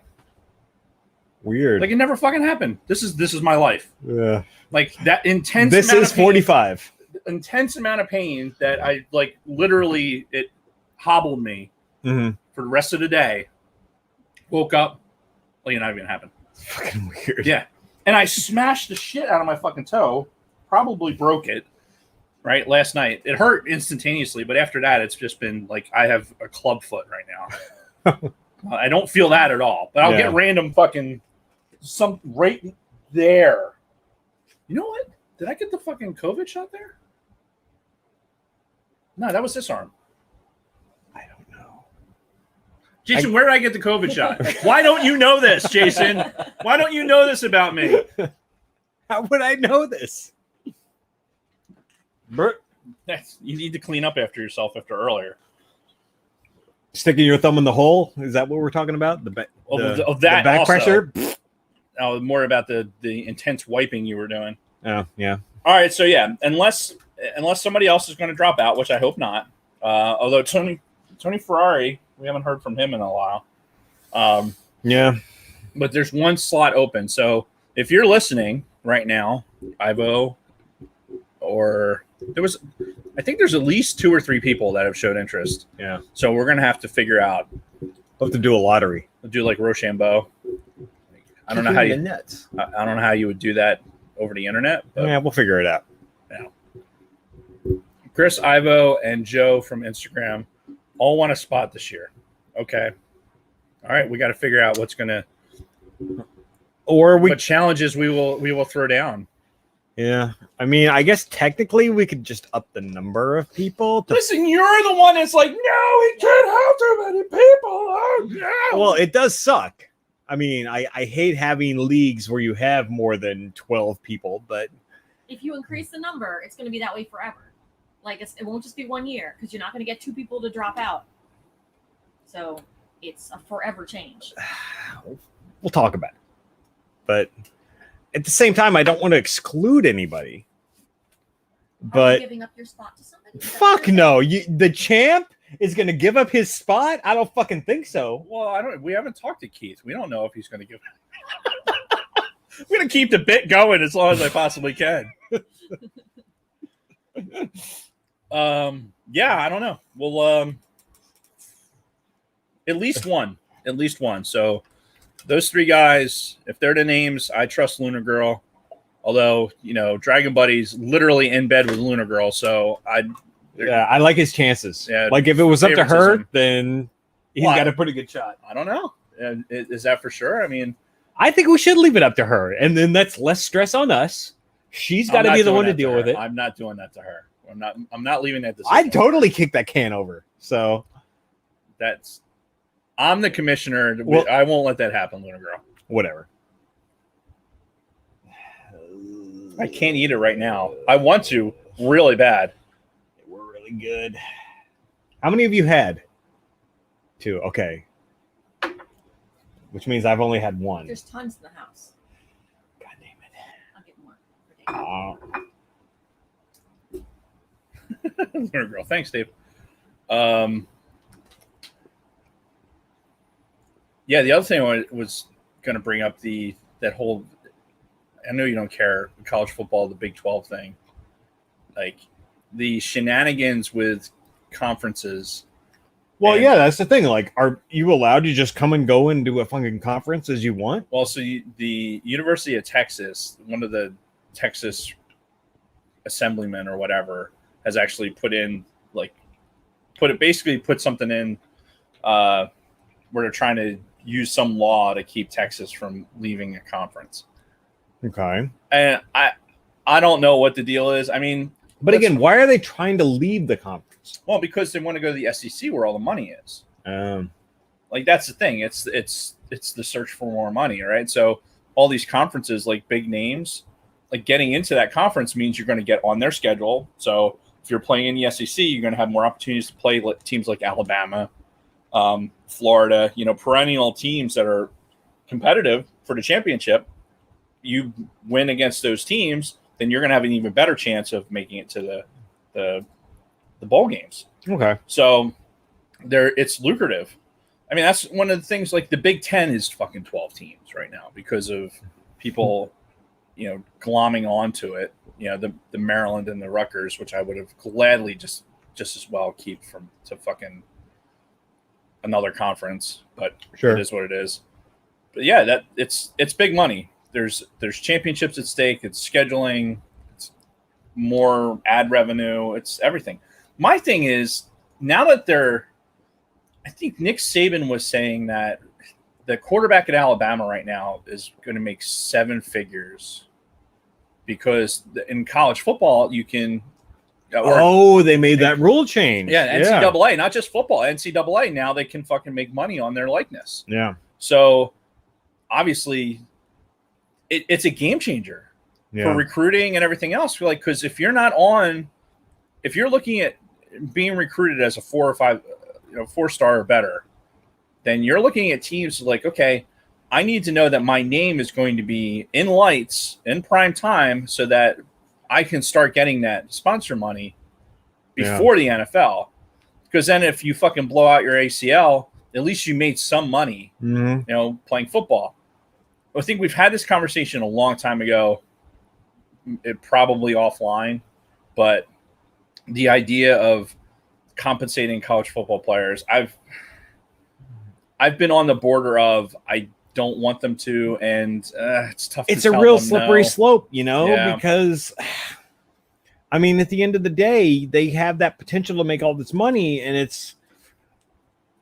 Do you want them to be taking, handouts under the table on the down low, or do you want to just make everything transparent and just let them do shit like what's going on now and allow their likeness to be used and whatever? Like, I think. Well, I'm obviously this has just happened, right? So we don't know if it's going to prevent the backdoor dealings and shit like that are happening. The kids getting, Ohio State players getting tattoos that are being paid for by somebody else, because they're on the football team. Yeah. If all that shit goes out the window and they can, generally speaking, I haven't looked at it. I don't know what the recruiting rules are. I don't know if an alumni association can go and put out a bunch of money to basically bring a kid in. I don't know. Yeah. I don't know the answer to that. All I know is what was already a pretty lucrative venture is now lucrative for the kids that are playing it. I mean, as it should be, honestly. Like, they're the athletes. They're the ones that are out there sacrificing their bodies and everything else. Like, it shouldn't just be the fucking colleges that are reaping the benefits. But doing that, right? So the NFL, the NFL released their COVID rules, right? Hmm. So, yeah, Bronco Fed paying students is a bad idea. Learn first, do sport second. Well, that's not what's happening in a lot of these schools anyway. I mean, yeah, even without these new rules, you Yeah. know that was going on anyway. So Maybe not at BSU. You have intimate knowledge of that, but no. So now with the COVID rules, apparently, if you have somebody that tests positive and under COVID protocol, right, and you have to forfeit a game, like you also are forfeiting your game checks. And the person, if a person is found to have tested positive for COVID, that basically affected that team. I mean, they're going to get fined. sure. And then basically they're going to be the cause of their franchise not making any money. Can I ask a question? Are they not all vaccinated? No, Okay, can I ask another question? Why? because it's a political thing. Yeah, Yeah, like just get the fucking vaccine, people. Jesus it's Christ! the Cole Beasleys and these other people that honestly remember the anthrax shit, right? Remember what anthrax was when we first got in, the pilots that were willing to sacrifice their flying careers to not get the anthrax shot. Which, oh, by the way, spoiler alert, you fucking ended up getting it. How many people can walk away from something like that? And you know what? If you're Cole Beasley and a team is willing to take that risk, and you test positive, and the team can't play that week, you get it. You get the L. Yeah, they're not rescheduling. Yep. And you're also forfeiting your game check. So, I like that the NFL is doing this, but so Barstool's got this like 1 minute guy. You follow him on Instagram. Yeah. And he was saying that these NFL players, like he's like, this is the thing. This is the breaking point. Like the NFL is making a rule that in the long run could actually help you. Right. And you're going to reconsider playing the game, that when you step onto even a practice field, you're at risk of fucking CTE and all this other fucking shit. Life ending, and you're concerned about a fucking vaccine, and you're concerned about a goddamn shot. Lunar Girl makes a good point. Adults shouldn't be forced to get the vaccine, and that's fine. Yeah. Like as an adult in the United States of America, you have that choice to not get the fucking vaccine. Yeah. But if you're on a professional sports league, that league can require you to get the fucking vaccine. And if you don't want it, then all right, good day, sir. Go play fucking sports somewhere else, but you're not allowed to play here. It's not even that they're not allowed to play. They're going to be penalized. Right. For basically. But if I was an NFL franchise, I'd be like, get the fucking vaccine. And if you don't want to get it, I'll see you later. Just fucking God. It's. I think the argument that people are going to try and make is even though you're saying you're not forcing them to do it by affecting their livelihood, you're forcing. Oh, you're affecting their livelihood because 100%. Get the fucking vaccine or you're not playing for my fucking team. And honest, we're talking about it this past week as COVID stuff starts ramping back up again.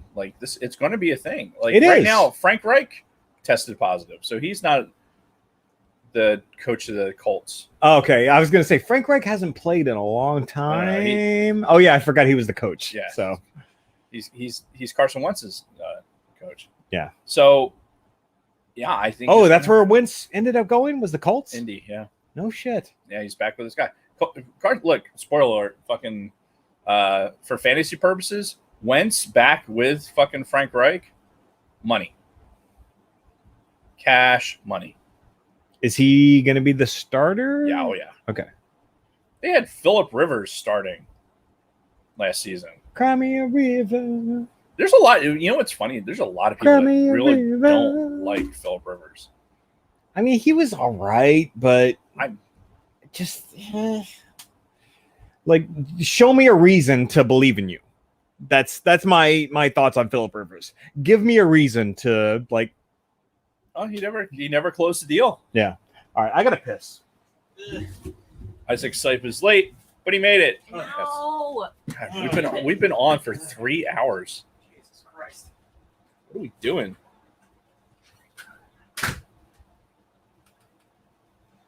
For some people, it's a religious thing, not getting a vaccine. Again, don't get the vaccine. I don't. I think that if your employer is basically saying you don't have to get the vaccine, but here's what's going to happen to the team, not for an individual. Like, this is what's going to happen to this team if they. Basically, what they're saying is, like, we're going to put a product on the field. If we can't put that product on the field during that time frame and we have to forfeit, that means you're going to lose ad revenue. Okay. They're going to lose people in the seats. They're going to lose all this money. The franchises are not going to get paid. Yeah. So they're going to lose their paychecks. And then the individuals that if they're the fucking, Typhoid Marys, then they're going to get fined. And the fine is minimal. It's kind of a token deal, but that's the NFL saying, look, we expect our employees to be able to put a product on the field based on the schedule that we dictate. Yeah. And if you can't do that because of these situations, then it's going to cost you money. Yeah. And quite frankly, whatever the stance is on the fucking shot. Damage is done, so I guess I believe in. Oh. Damage is done, so I guess I believe in. So, yeah, me personally, I think the NFL is doing the right thing here. They're going to have a normal schedule, and if for some reason you fuck up the schedule, it's going to cost you. Cool. You can still choose to not get the shot, and that's fine. I think I have more of a problem. I have more of a problem with, like, hey, show up to this fucking event, like this lottery event in New Jersey, right? You can show up to the event, get your COVID shot, and you get a discount. Like, really? Should we be doing that? Discount on what? The admission. Admission to what? Like the balloon festival, for example. Oh. So, yeah, it's that type of shit I don't agree with. Damage is done, so I guess I'll be leaving. You don't have to say what you do. Cry me a river. Found that from him. That's why we don't say cry me a river. Cry me a river. Cry me a river. Isn't that JT? Yeah. Damage is done, so I guess. Listen, you came up with this obscure fucking country music reference that Dwight Yoakam, guitars, Cadillac, here Billy, you know. This is what it sounds like.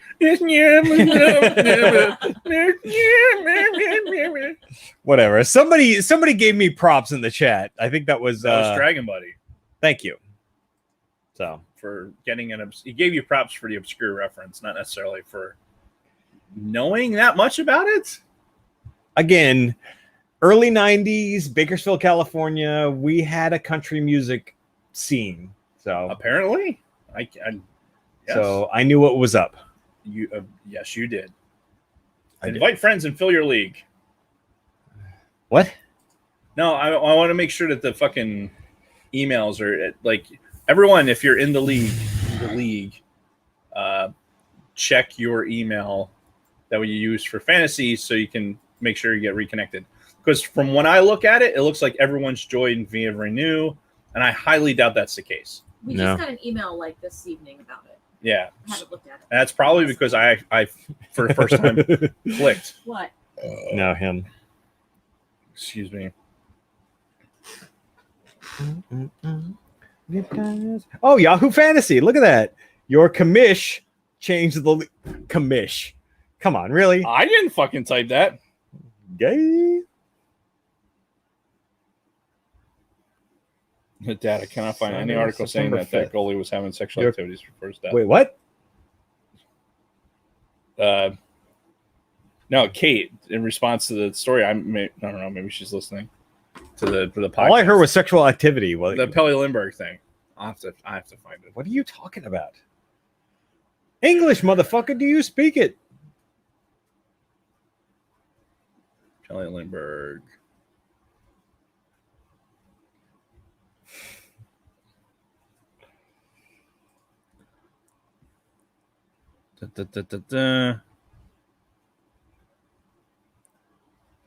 I am looking. Somerville, New Jersey.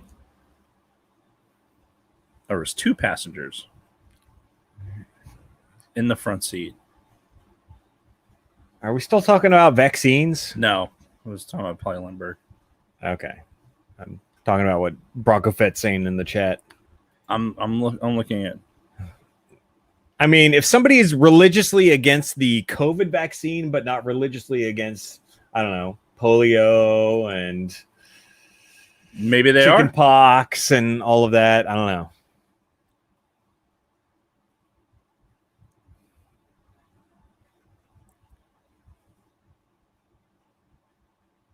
Did you tell Dave how you hurt your shoulder? Yeah, I was he told alive at the age of 44. No. He was doing some moves in the gym. What in the world are you doing? We need to. Oh, you know what we didn't talk about today? We didn't talk about how the deep fake guy. Is He got hired by Lucasfilm. Yeah, I was gonna put that in the notes. We got to talk about that next week because you were railing like when that first came out. You were talking about how the deepfake guy did like such a better job, and I was trying to defend Lucasfilm, and then they turn around and go and hire the fucking guy that did it right. Which, if you look at his fucking track record, he did the fucking Harrison Ford deepfaked into Solo: A Star Wars Story, which looked fucking phenomenal. Yeah. He did the re-deep fake of fucking Mark Hamill in The Mandalorian. He did the fucking deep fake of Leia at the end of Rogue One, and they look so much better than the bullshit that fucking Lucasfilm did. I was taken aback because when I first saw it, I'm like, because I saw it it was like comicbook.com or whatever. I'm like, fuck that place. They are a fucking stupid website. Yeah, they're a troll site. And I was like, all right, let me Google this. And then like, oh, okay. It was in Forbes. It was in a couple other magazines. Some legit web sources, like news sources. Huh. Yeah. Well, that's fucking interesting. So next season, maybe we'll deep fake some fucking Cara Dune on there. We're gonna how Leia looked at the end of Rogue One. Yes. What? She looked terrible. Yeah. Jamie, roll that tape. We've all seen the tape. Yeah, we've all seen it. She looked like the deep fakes look so much better than the bullshit they made in Rogue One. I think Rogue One looked good. I did. What'd you think of Tarkin in Rogue One? I think Tarkin was fine. Like the guy did a version of Tarkin also, but I think the fully CG Tarkin they did in Rogue One was fine. I think the Leia they did sucked fucking monkey balls. I think the Luke they did in Mandalorian like licked monkey nuts. So what's the difference between monkey balls and monkey nuts? You tell me, Dave. Well, you're the one that's referencing it. I just want the people to know and for somebody to take notes. Well, if you don't know, then do you even have to ask? I smell an opportunity for another T-shirt. that's why I'm dragging this out. But anyway, somebody write this down. Like honestly, not like this dude's work is fucking phenomenal. Yeah. I think that the Tarkin one is the only one that was probably unnecessary, but the fucking Leia in Rogue One, the fucking Luke in Mandalorian, even the fucking Han in Solo, like all good shit. And Dragon Buddy was saying he's now in charge of that fucking department. That's fucking great. Good for this dude, man. Yeah, good for this dude. This is the internet actually working in your favor. Yeah. Like, hey, your shit sucks. I'm going to put my stuff out there. And instead of being fucking slammed with copyright, we're like, okay, well, we're just maybe it was Disney blackmail. Maybe they showed up at his door fucking, hey, so you got two options here, kid. You can either come work for us and do what you do, or we're going to start fucking the legal process into making sure that everything you've done on the internet, you're going to pay far out the ass for. Mm-hmm. So those are your options. Yeah. And you have till right now to decide. I wouldn't be surprised. And honestly, he probably made the right choice. Lunar Girl, Wally, I hope you listen to the after show. Yeah, I don't know how Wally ingests the pod. I think he mostly listens to audio, honestly. Yeah, because it's 8 in the morning, 7:30 in the morning over on his side of the world. Fucking hell. Yeah, we didn't talk any Olympic stuff. The Olympics started. I guess. Does anyone care, really? Who gives a shit? I used to care, Jason.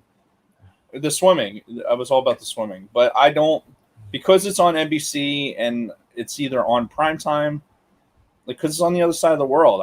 It's not in my viewing schedule. Yeah, because I want this fucking thing to die. It's a gnat, right? It is a gnat, but a gnat can be a fucking thing. Yeah. I'm bringing my assault rifle next week. How do you know that he's at work right now? Lunar girl, she knows that fucking Wally's at work right now. I'm like, okay. She has her finger on the heartbeat of everyone who listens to our show. Apparently, she's doing a lot better than us. All right, there's 4 people left, and they consist of Isaac, Lunar Girl, Bronco Fett, and Dragon Buddy. Yeah. I was looking at the Libsyn like total downloads. Uh-huh. Like we have 5 listeners in Australia, right? Like because it'll show that map, right? 5 listeners in Australia, 1 in New Zealand. I'm like, oh, I wonder if that New Zealand one will still be there after after my rant last the week. show. I stand by my words. Fuck New Zealand. Because I was texting him. Oh, of course. Of course you was. Of course. He just finally accepted my friend invite today. Yeah. And he needs to answer my email. I'll use it to my advantage and turn it to the dark side. What was I talking about? Oh no, the Libsyn numbers. It's like over 60,000 downloads, unique downloads.